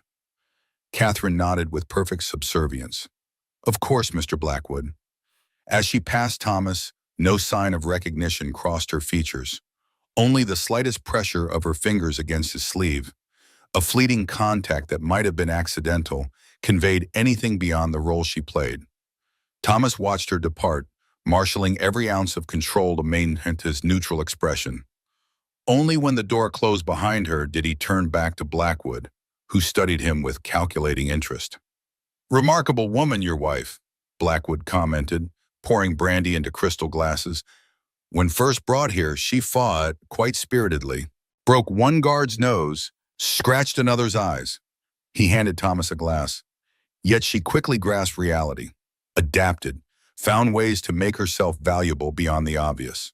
Thomas accepted the drink, hiding revulsion behind appreciation for the expensive brandy. Catherine always was practical. Indeed, Blackwood settled into a leather chair. She's created quite an efficient system here, runs the household, manages accounts, even advises on certain business matters. Sounds like you'd be reluctant to part with her services, Thomas observed carefully. Blackwood smiled thinly. Let us discuss arrangement that might satisfy all parties. You provide detailed intelligence on Apache, assist with preparations against their attack. In return, you receive position commensurate with your skills, appropriate compensation. He sipped his brandy. Your wife remains as household manager, but with expanded privileges. Private quarters, perhaps occasionally shared with her husband, should both parties demonstrate continued value and loyalty. The offer, deliberately degrading, tested Thomas's restraint to its limits. He allowed appropriate tension to show, the reaction expected of a man forced to compromise on his wife's dignity. I'd need guarantees, Thomas replied, channeling genuine emotion into his performance. Her safety, respectful treatment. Of course, Blackwood agreed easily. Mrs. Ward has earned certain considerations, so long as both of you remember who holds ultimate authority here. They continued discussing terms, Thomas carefully negotiating improved conditions for Catherine while appearing to accept the fundamental inequality Blackwood demanded. Throughout, he gathered crucial information about the compound's operations, defensive weaknesses, and Blackwood's planned assault on the Apache. When finally escorted back to his quarters, Thomas carried not just intelligence that would prove vital to their escape, but confirmation of what he had suspected since arriving. Blackwood had no intention of honoring any arrangement. Once the Apache threat was neutralized, both Thomas and Catherine would become expendable. Their value lay solely in the immediate future. The knowledge hardened his resolve. The charade had worked thus far, but time was running short. 3 days until Blackwood planned to attack the Apache camp. 3 days to execute their counterstrike. In his room, Thomas found paper, ink, and drafting tools waiting as promised. He set to work immediately, creating elaborate false maps of the Apache encampment. The documents contained enough accurate details to seem authentic, while placing critical elements in misleading locations. Anyone attacking based on these plans would find themselves exposed and vulnerable. He worked through the night, applying skills Running Wolf had taught him about mapping terrain. By dawn, he had produced documents that would convince Blackwood while serving the Apache strategy. The effort left him exhausted but satisfied. The first piece of his counterattack was in place. A knock at the door announced breakfast. The same servant girl from the previous evening entered with a tray, her eyes still downcast. As she arranged the food on the small table, she whispered almost imperceptibly, "East Wing, supply closet, noon." Thomas gave no sign of having heard, merely thanking her for the meal. After she departed, he consumed the food methodically, mind racing with implications. Catherine had found a way to communicate. The risk she took sending this message confirmed the urgency of their situation. At mid-morning, Jenkins arrived to collect the maps. Thomas explained each drawing with professional detachment, pointing out supposed vulnerabilities in the Apache defenses, suggesting approach routes that would actually place Blackwood's men at disadvantage. Throughout, he maintained the demeanor of a man motivated by pragmatic self-interest rather than loyalty to either side.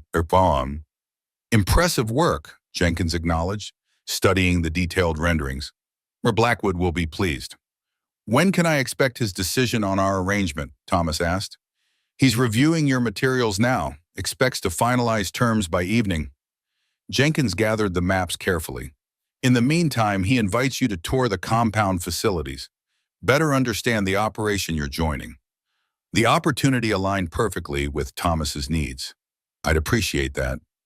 Under Jenkins's supervision, Thomas was shown selected areas of the compound. The tour, while designed to impress, provided critical information about guard rotations, weapon storage, and defensive layout. Thomas noted each detail while maintaining the appearance of a prospective employee evaluating potential opportunities. As Jenkins escorted Thomas through the compound, the servant maintained his professional demeanor. But Thomas caught something in the man's eyes when Blackwood spoke of Catherine. A flicker of concern quickly masked. When they passed the east wing, Jenkins murmured, almost inaudibly, Mrs. Ward has been kind to all the staff here. A remarkable woman. The comment seemed innocuous, but the slight emphasis made Thomas wonder if perhaps Catherine had found allies in unexpected places. As noon approached, Thomas mentioned interest in the stables, conveniently located near the east wing. Jenkins, apparently satisfied with Thomas's trustworthiness, allowed him to explore the horse facilities while attending to other duties, though a guard remained at discreet distance. Thomas made a show of examining the horses, inquiring about bloodlines and training from the stable master. Gradually, he positioned himself near the east wing entrance.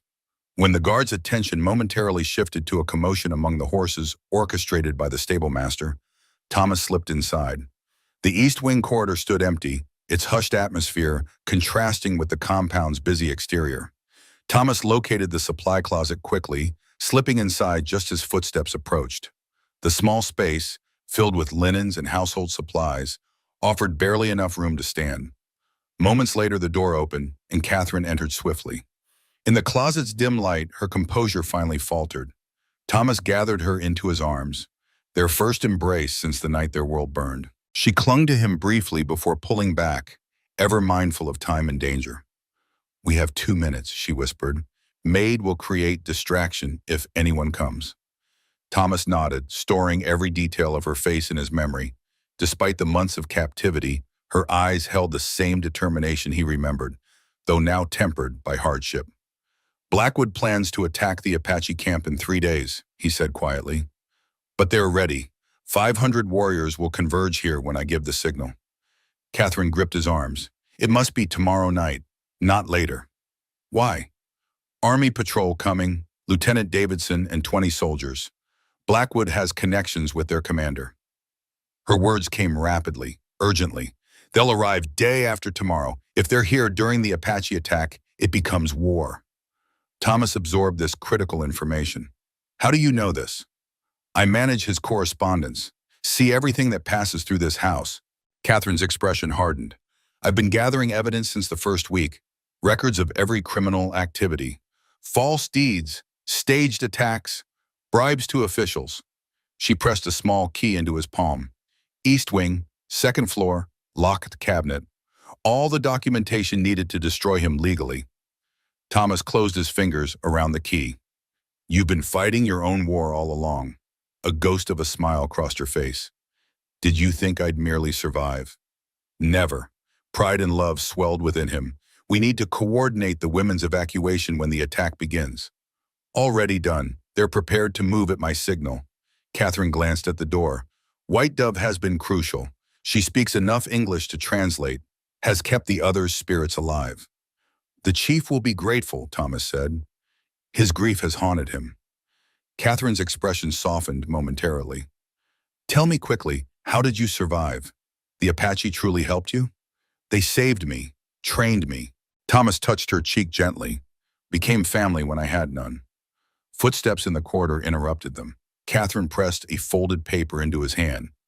Guard rotations, gate mechanism instructions, weapon storage locations.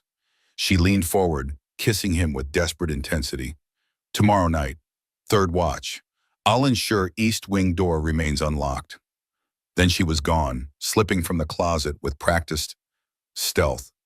Thomas waited 30 seconds before emerging, the precious paper concealed in his sleeve alongside the hidden knife. He returned to the stables, his absence apparently unnoticed amid the continuing commotion with the horses. Throughout the remainder of the day, Thomas maintained his role as prospective employee, expressing appropriate interest in compound operations while mentally revising the escape plan based on Catherine's crucial information. The immediacy created by the approaching Army patrol compressed their timeline dangerously, but also provided potential advantage. Blackwood's attention would be divided between Apache threat and military preparations. That evening, Blackwood summoned Thomas to his study, maps spread across the desk, including Thomas's falsified renderings alongside military surveys of the territory.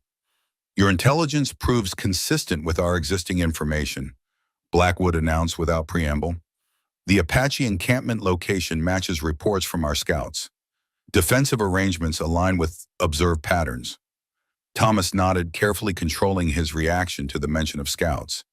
The Apache had been right to accelerate their timeline. Blackwood's surveillance had advanced further than they realized. I've decided to accept your proposal, with modifications. Blackwood gestured to a document bearing his ornate signature. You'll serve initially as scout and interpreter, advancing to security advisor upon demonstration of loyalty. Compensation as discussed, with quarterly review of terms. Thomas reviewed the document, noting the deliberately vague language regarding Catherine's status. And my wife?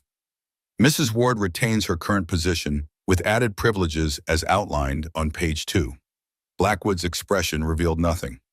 Including private quarters potentially shared with her husband, contingent upon both parties' continued value to the organization.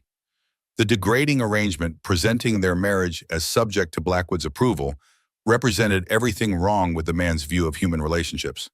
Thomas forced himself to nod, appearing to accept terms he intended to render meaningless within 24 hours. When do I begin? He asked, signing the document with deliberate care. Immediately.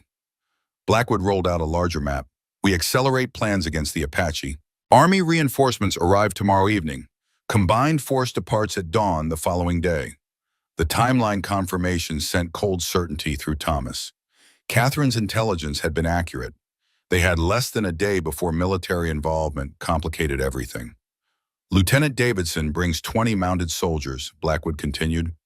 Combined with my 40 men, we'll have overwhelming force against even 500 Apache. His finger traced routes on the map.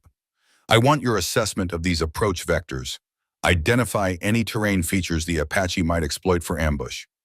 For the next 2 hours, Thomas provided detailed analysis, carefully balancing truth and deception.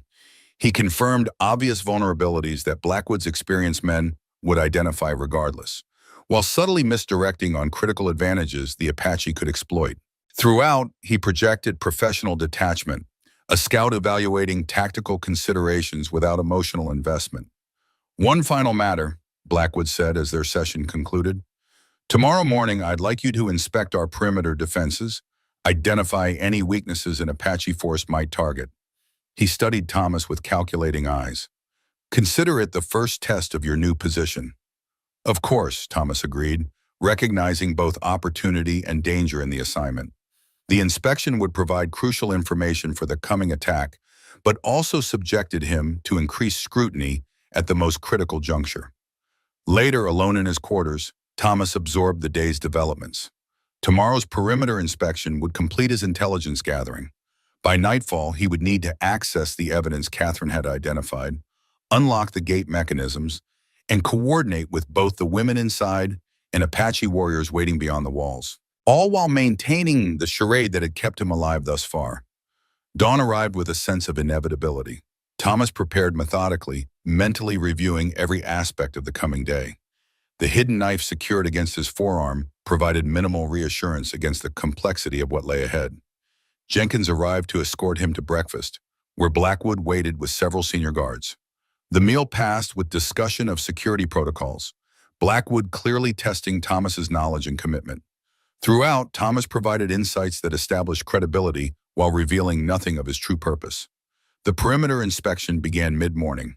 Thomas walked the compound walls alongside Blackwood's security chief, a former Army sergeant named Harrison. The man's professional assessment of defensive measures confirmed Thomas's earlier observations while revealing new details about guard coordination and emergency protocols. "Impressive operation," Thomas commented as they completed the circuit. "Few weaknesses for Apache to exploit." Harrison grunted agreement. "Mr. Blackwood runs tight security, military precision." "I noticed the east wall construction differs slightly," Thomas observed casually, referring to the section Catherine had identified as structurally vulnerable. "Original section. Been meaning to reinforce those supports." Harrison shrugged. "Low priority. Natural ravine makes that approach difficult anyway." Thomas filed the confirmation away. The east wall's weakness remained unaddressed, providing potential entry point if needed. By midday, the inspection concluded with Thomas providing recommendations that Blackwood received with evident approval. The performance had succeeded, establishing Thomas as valuable security asset while completing his mental map of the compound's vulnerabilities. "You'll join us for the strategy session this afternoon," Blackwood informed him. "Lieutenant Davidson arrives this evening. We'll finalize attack plans for dawn departure." Thomas nodded, concealing the urgency that coursed through him. The military's arrival would necessitate accelerating their timeline further. The Apache attack needed to occur before Davidson reached the compound. "I'd like to review the armory first," Thomas requested. "Understand what weapons we're deploying." Blackwood considered briefly before nodding. "Harrison will show you. I expect your assessment by the strategy session." The opportunity to examine the armory provided crucial final details. Thomas noted weapon types, ammunition stores, and distribution protocols, information that would prove invaluable during the coming confrontation. Throughout, he maintained professional interest appropriate to his role, while inwardly mapping how to neutralize the compound's firepower advantage. Late afternoon brought the strategy session in Blackwood's study. Thomas joined Harrison and 3 other security leaders around the map table, where Blackwood outlined the planned assault on the Apache camp. The operation, scheduled to depart at dawn following Lieutenant Davidson's arrival, represented devastating force against people who had saved Thomas's life. "Ward's intelligence confirms approach routes here and here," Blackwood indicated, pointing to the falsified maps. "Apache sentries positioned at these locations." Thomas provided additional details, enhancing his credibility while subtly reinforcing misconceptions that would prove disastrous if the attack proceeded. Throughout, he projected the demeanor of a man committed to his new alliance, all while counting down hours until its destruction. As the session concluded, Blackwood turned to Thomas. "Preparations continue through the night. Lieutenant Davidson arrives approximately 8 o'clock. I expect you present for his briefing." Thomas nodded, mind calculating the narrowing window.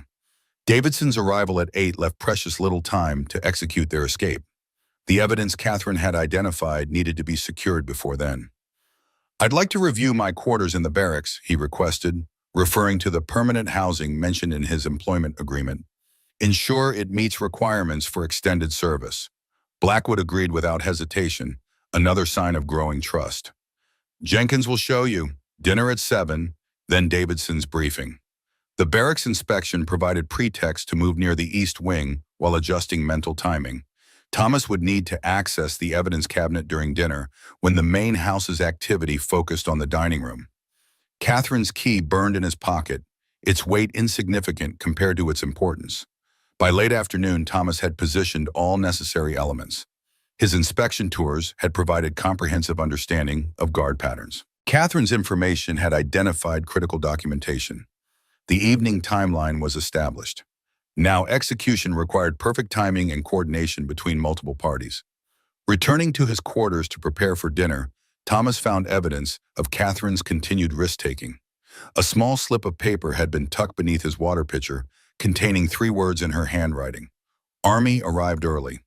The information sent ice through his veins. Davidson's patrol had reached the compound ahead of schedule, collapsing their already precarious timeline. The planned sequence needed immediate adjustment. At precisely 7 o'clock, Jenkins escorted Thomas to dinner. Entering the dining room, he found not just Blackwood waiting, but a uniformed army officer as well. Lieutenant Davidson had not merely arrived early, but had apparently been integrated immediately into Blackwood's confidence. "Ah, Ward," Blackwood greeted. "Allow me to introduce Lieutenant James Davidson, 6th Cavalry. Lieutenant, this is Thomas Ward, our Apache specialist." Davidson, a young officer with the hardened expression of frontier military, assessed Thomas with professional interest. "Blackwood says you've lived among them, learned their ways." Thomas nodded, rapidly recalibrating. Davidson's presence complicated everything, potentially witnessing events that would otherwise remain contained within the compound.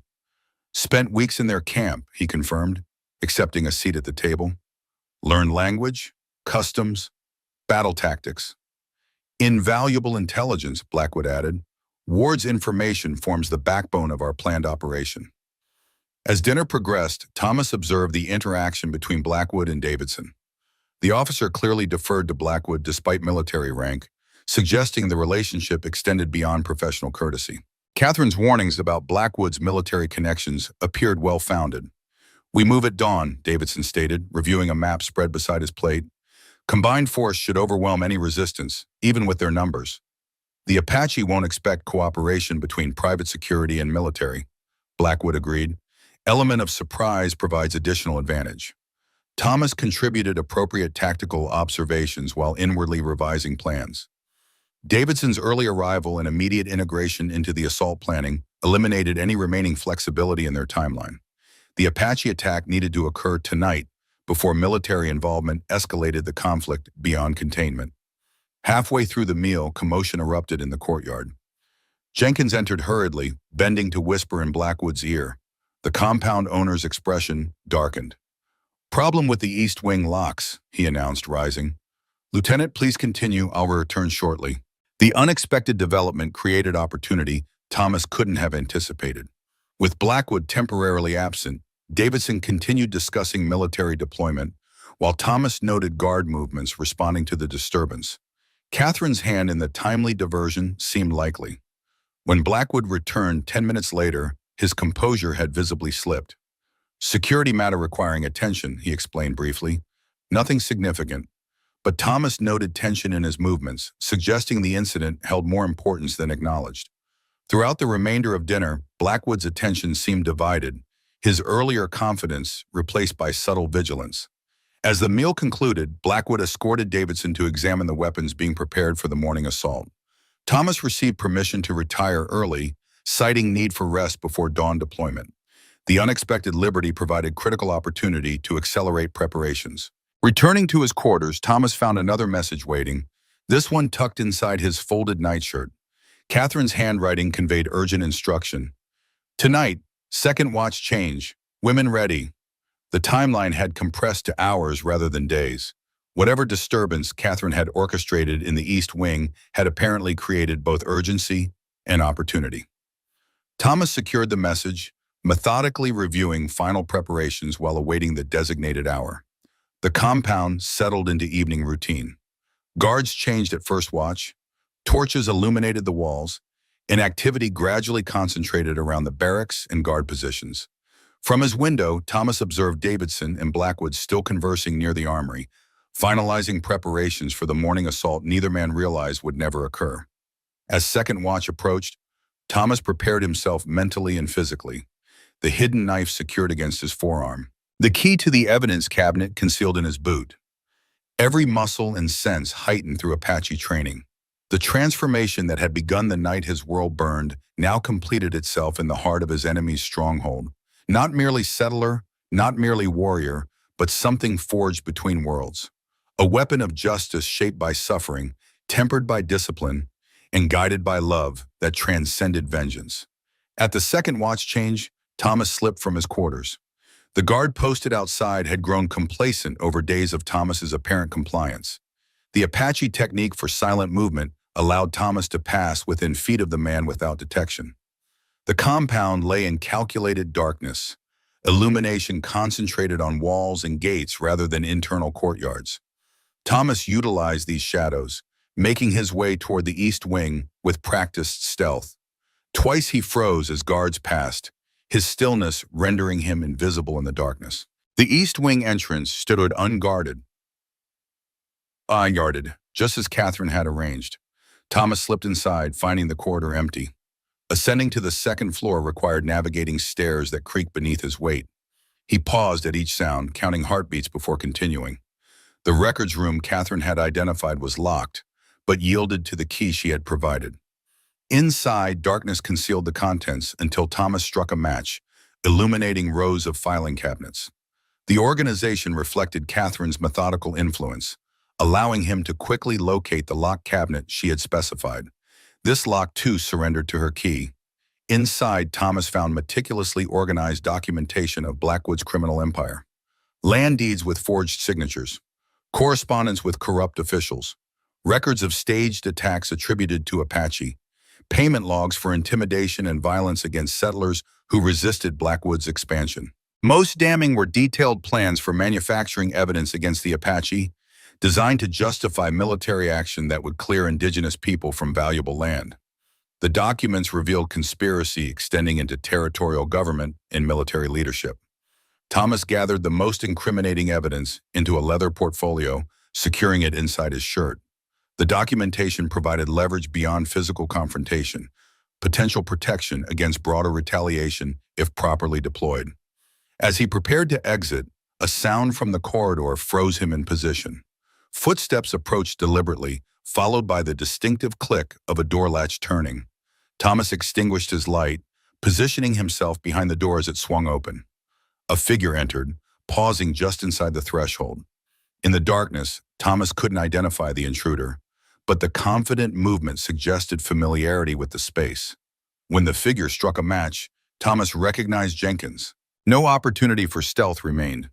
Thomas moved swiftly, one hand covering Jenkins's mouth, while the other pressed the hidden knife against the man's throat.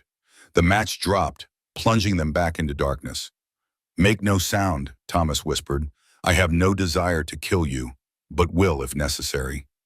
Jenkins remained rigid, offering neither resistance nor compliance. Thomas maintained pressure on the knife, calculating options rapidly. The man's presence here at this precise moment couldn't be coincidence. "Catherine sent you," Thomas realized suddenly. Jenkins gave the slightest nod, confirming the unexpected alliance. When Thomas cautiously removed his hand, Jenkins whispered, "Mrs. Ward requires assistance." Lieutenant Davidson recognized her from before. Raised questions Blackwood couldn't answer satisfactorily. The development complicated everything. "Where is she now?" "East wing, first floor, with the other women." Jenkins' voice carried genuine concern. Blackwood ordered them confined until after tomorrow's operation. Posted additional guards. Thomas processed this critical information. "The Apache attack must happen now, not at dawn. Can you get a message outside the walls?" "The stable master. His son carries messages to the trading post." Jenkins hesitated. "But the gates are sealed until morning. Double guards posted." "I need 10 minutes. No alarm until then." Thomas pressed the knife slightly harder, ensuring the message registered. "For Catherine's sake." Jenkins swallowed against the blade. 10 minutes, then Blackwood will know." Thomas released him, knowing the risk but seeing no alternative. If Jenkins betrayed them, everything would unravel. But the man's concern for Catherine suggested loyalty beyond his employment. With evidence secured and timeline accelerated, Thomas moved through the darkness toward the East Wing's first floor. The women's quarters Catherine had described were secured by a single guard, suggesting Blackwood considered them contained rather than dangerous. The guard never saw Thomas approach. The Apache technique for rendering a man unconscious worked precisely as Strong Oak had taught. The pressure on specific neck points causing immediate unconsciousness without permanent harm. Thomas lowered the guard silently to the floor, retrieving the key from his belt. Inside, Thomas found 7 women in various states of readiness. Catherine moved forward immediately, her calm efficiency belying the crisis at hand.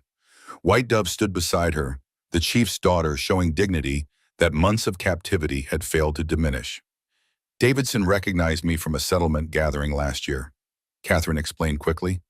Started asking questions Blackwood couldn't answer smoothly. "Jenkins is helping us," Thomas informed her. "But we have minutes, not hours." Catherine nodded, turning to the others. Everyone remembers the plan. Stay together, move only when signaled. Thomas showed her the portfolio.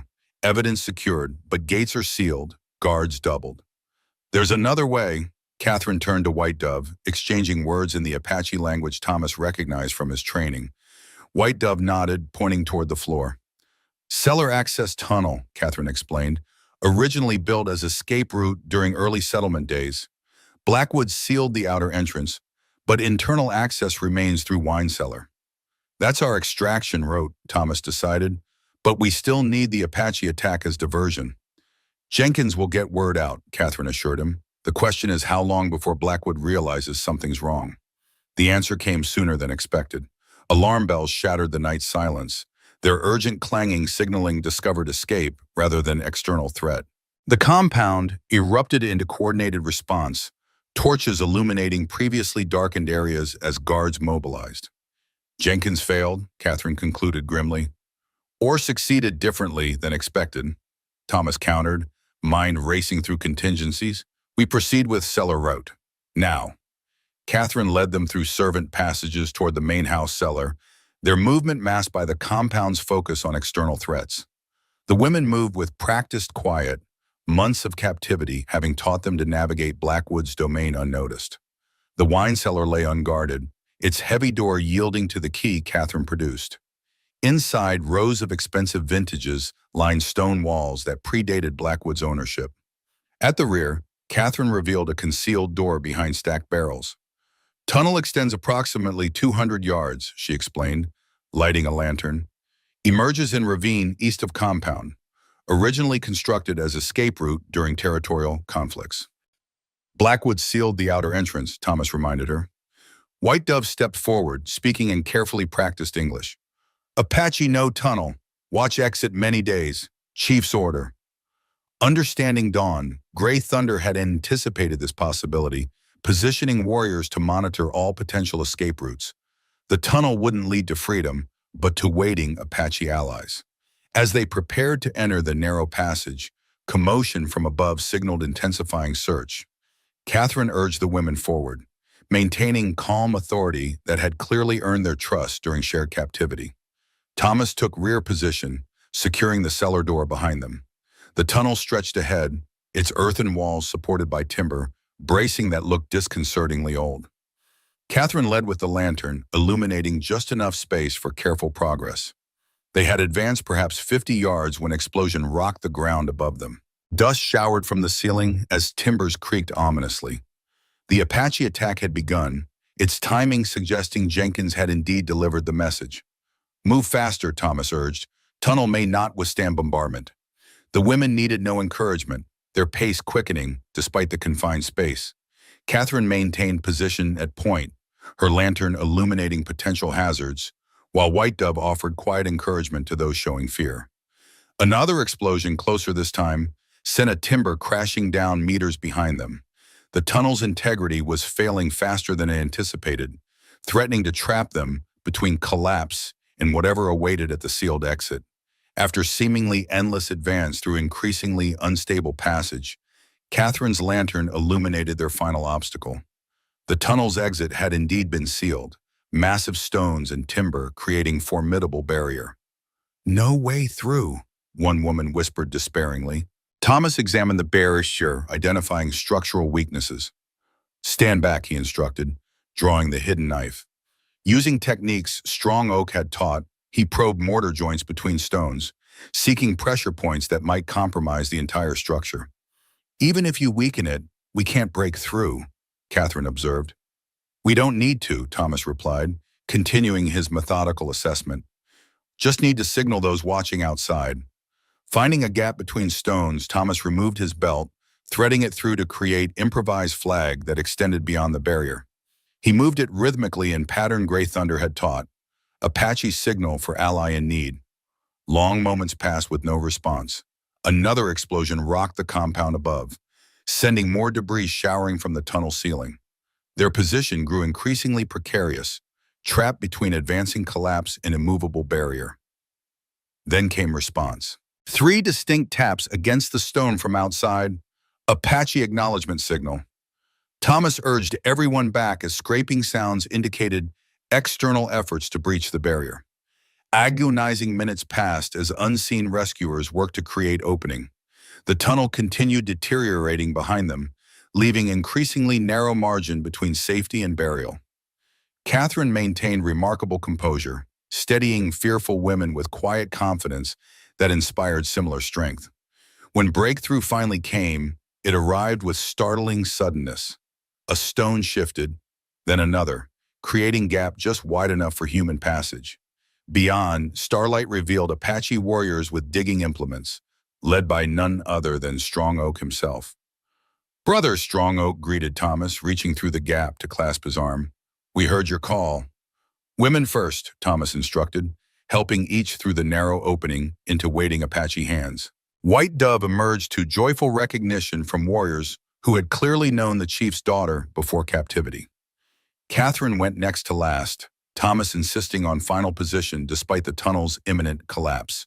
As he cleared the opening, the passage behind him surrendered to gravity, timbers breaking with sounds like gunshots as Earth reclaimed the space. Above them, Blackwood's compound burned against the night sky. The Apache attack had succeeded beyond expectation. Concentrated force, overwhelming defenses, weakened by focus on morning's planned assault. From their position in the ravine, Thomas could see warriors moving with coordinated precision. Strong Oak had drilled relentlessly during training. 500 warriors, as promised, Strong Oak confirmed, pride evident in his voice. "Chief leads main attack. I was sent to find you." "Blackwood?" Thomas asked. "Still inside. Fighting continues." Strong Oak studied the women with respectful distance. "All survived. The chief will be grateful." White Dove stepped forward, addressing Thomas in Apache language that reflected her royal heritage. Strong Oak translated for Catherine's benefit. "She says her father never lost hope, that your courage honors both peoples, that blood debt now stands balanced between your family and Apache Nation." Catherine placed her hand in Thomas's, their fingers intertwining for the first time since separation. "What happens now?" Before Thomas could respond, new sound cut through battle noise. Horsemen approaching from the main road, moving with military discipline rather than Apache fluidity. Army patrol, Strong Oak identified, tension evident, not part of original plan. Lieutenant Davidson's men, Thomas concluded. If they engage Apache directly, this becomes war beyond Blackwood. Strong Oak signaled warriors guarding the women, who immediately began moving them deeper into protective ravine. "You should go with them," he told Thomas and Catherine. "We will handle soldiers." "No," Thomas decided. "Soldiers must understand truth before blood flows between nations." Catherine squeezed his hand. "We have evidence," she reminded him, indicating the portfolio secured inside his shirt. "Blackwood's entire criminal enterprise documented. Army needs to see before choosing sides." Thomas nodded, decision crystallizing. "You go with the women. I'll approach soldiers with Strong Oak." "We approach together," Catherine countered firmly. "My testimony essential to authenticate documents. Lieutenant Davidson knows me from before." The inevitability of her logic matched the determination in her eyes. This woman, who had survived months in enemy stronghold, gathering evidence while protecting others, would not be sidelined now. "Together," Thomas agreed. Strong Oak studied both with newfound respect. "I will accompany. 3 voices speak louder than 2. They moved quickly toward the approaching patrol, positioning themselves where moonlight would reveal their presence without suggesting threat. Strong Oak remained slightly behind, understanding that frontier soldiers might react differently to Apache warrior than to white couple. Lieutenant Davidson halted his patrol abruptly upon spotting them. Rifles raised immediately, military training responding to unexpected encounter near active battle. "Hold fire," Davidson commanded, recognizing Thomas from dinner hours earlier. "Ward, what's happening here?" Thomas stepped forward, slowly, hands visible. "Lieutenant Davidson, the situation isn't what Blackwood described." Davidson's expression registered shock upon recognizing Catherine. "Mrs. Ward, Blackwood claimed you were content with your arrangement. Under no duress." "A lie among many," Catherine replied, her composure unwavering, despite exhaustion. "We bring evidence of Blackwood's criminal activities, including falsified attacks blamed on Apache." Davidson dismounted cautiously, signaling his men to maintain vigilance without aggression. The compound is under attack by Apache force. My duty requires response. Your duty requires justice, Thomas countered, producing the portfolio. These documents prove Blackwood orchestrated conflicts to justify seizing land and water rights, staged attacks blamed on Apache, bribed officials to ignore territorial violations. Strong Oak stepped forward, his movement deliberate and unthreatening. Apache defend against man who took our women, killed our warriors, burned our medicine stores. We seek justice, not war with army. Davidson studied the documents, his military composure wavering. I've had concerns about some of Blackwood's claims, he admitted reluctantly. Reports that didn't align, stories that seemed too convenient. He glanced at the women huddled in the ravine. The army sent me to verify his allegations before committing forces against the Apache. I was told to expect resistance, but not this. He looked back at the burning compound, then at the portfolio in his hands, the decision visibly forming in his eyes. Before Davidson could articulate his conclusion, new riders approached from the compound direction. Through swirling smoke, Blackwood himself appeared, accompanied by several armed guards. His normally immaculate appearance had surrendered to battle conditions, clothing torn and face smudged with soot. Davidson, he called urgently, these people are part of Apache conspiracy. The woman is mentally unstable from captivity. The man has betrayed your trust. Thomas stepped forward, portfolio extended. Lieutenant, examine these documents before choosing sides. Land deeds with forged signatures. Plans for staged attacks blamed on innocent people. Evidence of bribery extending into territorial government. Blackwood's expression hardened, calculation replacing desperation. Fabrications created by Apache sympathizers. My compound burns while you entertain seditious claims. Catherine moved beside Thomas, her presence lending weight to their stand. I've been prisoner in that compound for months, Lieutenant, gathering evidence of crimes witnessed firsthand. These women, she gestured toward those sheltered in ravine, were taken from homes and settlements after Blackwood's men destroyed their families. Davidson looked between opposing narratives, military training favoring established authority, while conscience clearly troubled by mounting contradictions. These are serious accusations requiring proper investigation. Investigation comes later, Blackwood snapped. Current crisis demands immediate military response against hostile force. Look beyond crisis to cause, Strong Oak advised, his dignity commanding attention despite prejudices. Ask why 500 Apache risk everything tonight. Not for territory, not for plunder, for justice against one man who has harmed many peoples. The standoff stretched taut as Davidson weighed impossible choices. Military duty against moral clarity. Established alliance against emerging truth. Throughout, Thomas maintained steady presence, neither threatening nor retreating, embodying the balance between worlds his journey had created. Resolution arrived unexpectedly.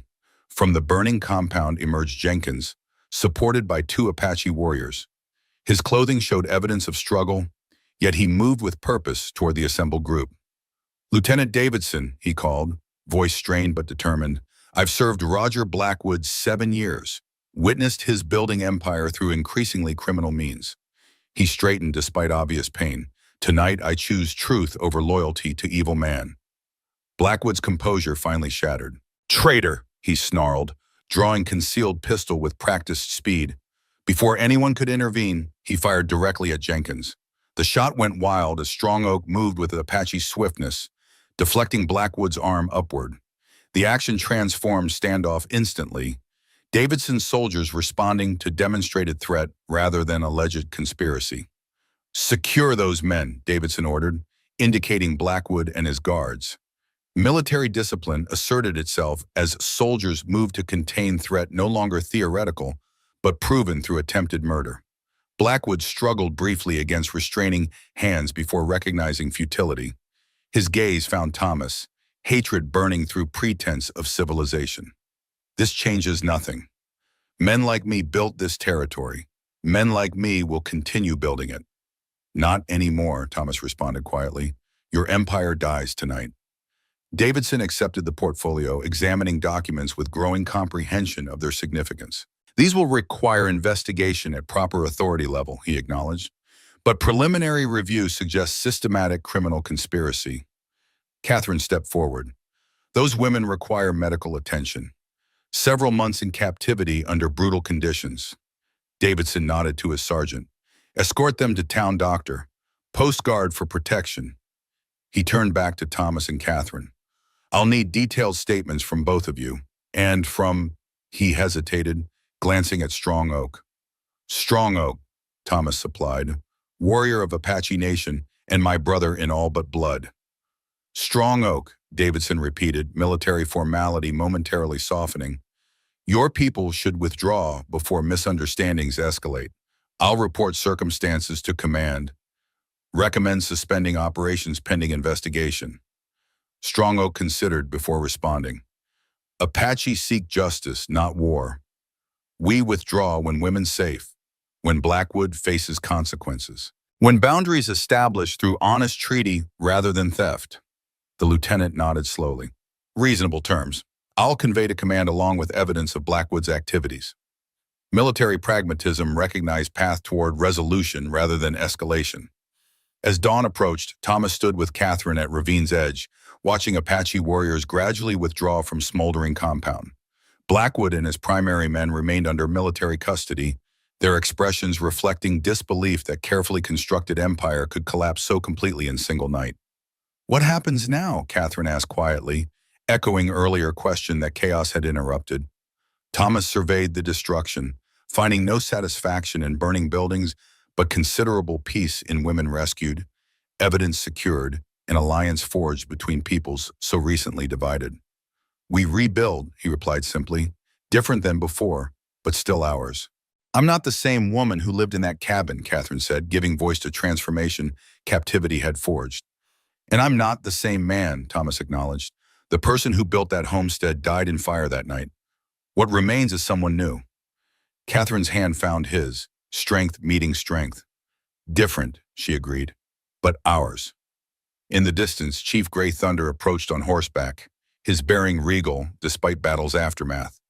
White Dove rode beside him, reunion between father and daughter transcending cultural boundaries in its simple human joy. The chief dismounted, approaching Thomas and Catherine with dignity that commanded respect. He spoke first in Apache language, then repeated in English for Catherine's benefit. Your husband stood between worlds when neither would stand with him, he told her, found strength where others would have found only vengeance. He had help, Catherine replied, genuine gratitude evident. Your people saved him when mine would have left him for dead. Grey Thunder nodded acknowledgement. And you saved yourself when none could reach you. Courage wears many faces. He turned to Thomas. Land that was yours remains yours. Water rights respected. Our peoples trade, speak, live without destroying each other. Alliance rather than dominion, Thomas suggested. Partnership between those who choose justice over power, the chief agreed. His weathered face revealed rare smile. Strong Oak says you are his brother now. This makes you family to Apache Nation. Both of you. As morning light strengthened across landscape, Blackwood's fallen empire represented ending rather than conclusion. The evidence Catherine had gathered would bring territorial investigators, potentially extending consequences beyond single night's justice. Davidson's patrol established military presence that acknowledged complexity rather than imposing simplistic solution. Yet among these larger movements, Thomas found meaning in smaller moments. Catherine beside him, neither broken nor unchanged. Strong Oak approaching with warriors' greeting that transcended blood differences. White Dove embracing women who had shared captivity, their shared survival forging bonds stronger than common language. We should go, Catherine suggested eventually. Our land waits. Thomas nodded, understanding the journey ahead involved more than physical distance. Together they had survived separate hells, emerging not unscathed but undefeated. The cabin would need rebuilding, the fields replanting. The life they'd known existed only in memory, but from ash came renewal. From memory came wisdom, and from impossible alliance between man who'd lost everything and people who'd suffered too long came something neither could have created alone. Fragile peace built on mutual respect rather than dominance. Thomas Ward had entered Blackwood's compound alone, playing role of traitor while carrying Apache brotherhood in his heart. He departed with his wife beside him, evidence of justice in his possession, and understanding that sometimes strongest weapon isn't violence, but courage to survive long enough for truth to emerge. The house that would rise on their land wouldn't match the one that burned. It would be better because they would build it as people who understood what it meant to lose everything, survive impossible odds, and choose healing over hatred. And in the distance, 500 Apache warriors rode home, knowing that not all promises were empty, not all boundaries would be violated, not all white men were enemies. The old world had burned in night of necessary fire. The new one waited to be built in dawning light. This time they would build it together. In the weeks that followed, territorial investigators arrived, sifting through the evidence Catherine had gathered. Blackwood faced trial in Denver. His empire dismantled piece by piece. The land disputes were settled through a new treaty, with Gray Thunder representing Apache interests and Lieutenant Davidson ensuring military compliance. Thomas and Catherine returned to their land where the ashes of their cabin had cooled. They began again. The seasons turned, one year flowing into the next. Their new home rose from the foundation of the old. Children came, grew, and started families of their own. The treaty held, though not without challenges that required the steady wisdom of those who remembered both the fire and what had risen from it. 30 years later, Thomas Ward sat on his porch, watching his grandson trace Apache symbols carved into walking stick given by Strong Oak at ceremony marking their blood brotherhood. The prosperous ranch spread before them represented decades of hard work, determination, and partnership that transcended cultural boundaries. "And that's how you got this land, Grandpa?" Billy asked, wide-eyed at Story's conclusion. Thomas smiled, weathered hand resting on Catherine's empty chair beside his own. She had passed 2 winters ago, but her presence remained in every corner of life they'd built together. "That's how we learned what land truly means, boy. Not ownership, not conquest, but stewardship, partnership." He gestured toward distant figures approaching on horseback. And speaking of partners, Strong Oak, his own hair now silver but it bearing no less dignified, rode toward the ranch house. Behind him came several younger Apache, representatives of new generation growing up with different understanding of coexistence. "Will you tell me again about the night the fort burned?" Billy asked excitedly. "Another time," Thomas promised, rising to greet lifelong friend who had once been enemy. "For now, remember what matters most from that story." "What's that, Grandpa?" Thomas watched Strong Oak dismount with grace that defied his years. Sometimes greatest battles aren't won by fighting. Sometimes they're won by building bridges where others would build walls. As Strong Oak approached, the 2 men embraced with affection, born from shared struggle and sustained through decades of neighboring peace. What had begun in fire had transformed into something neither could have imagined on night Blackwood's empire fell. "Justice did not end in ash," Strong Oak observed in greeting, echoing wisdom Gray Thunder had shared decades earlier. "No," Thomas agreed, welcoming his blood brother to home, built from understanding rather than conquest. "It grew into something better."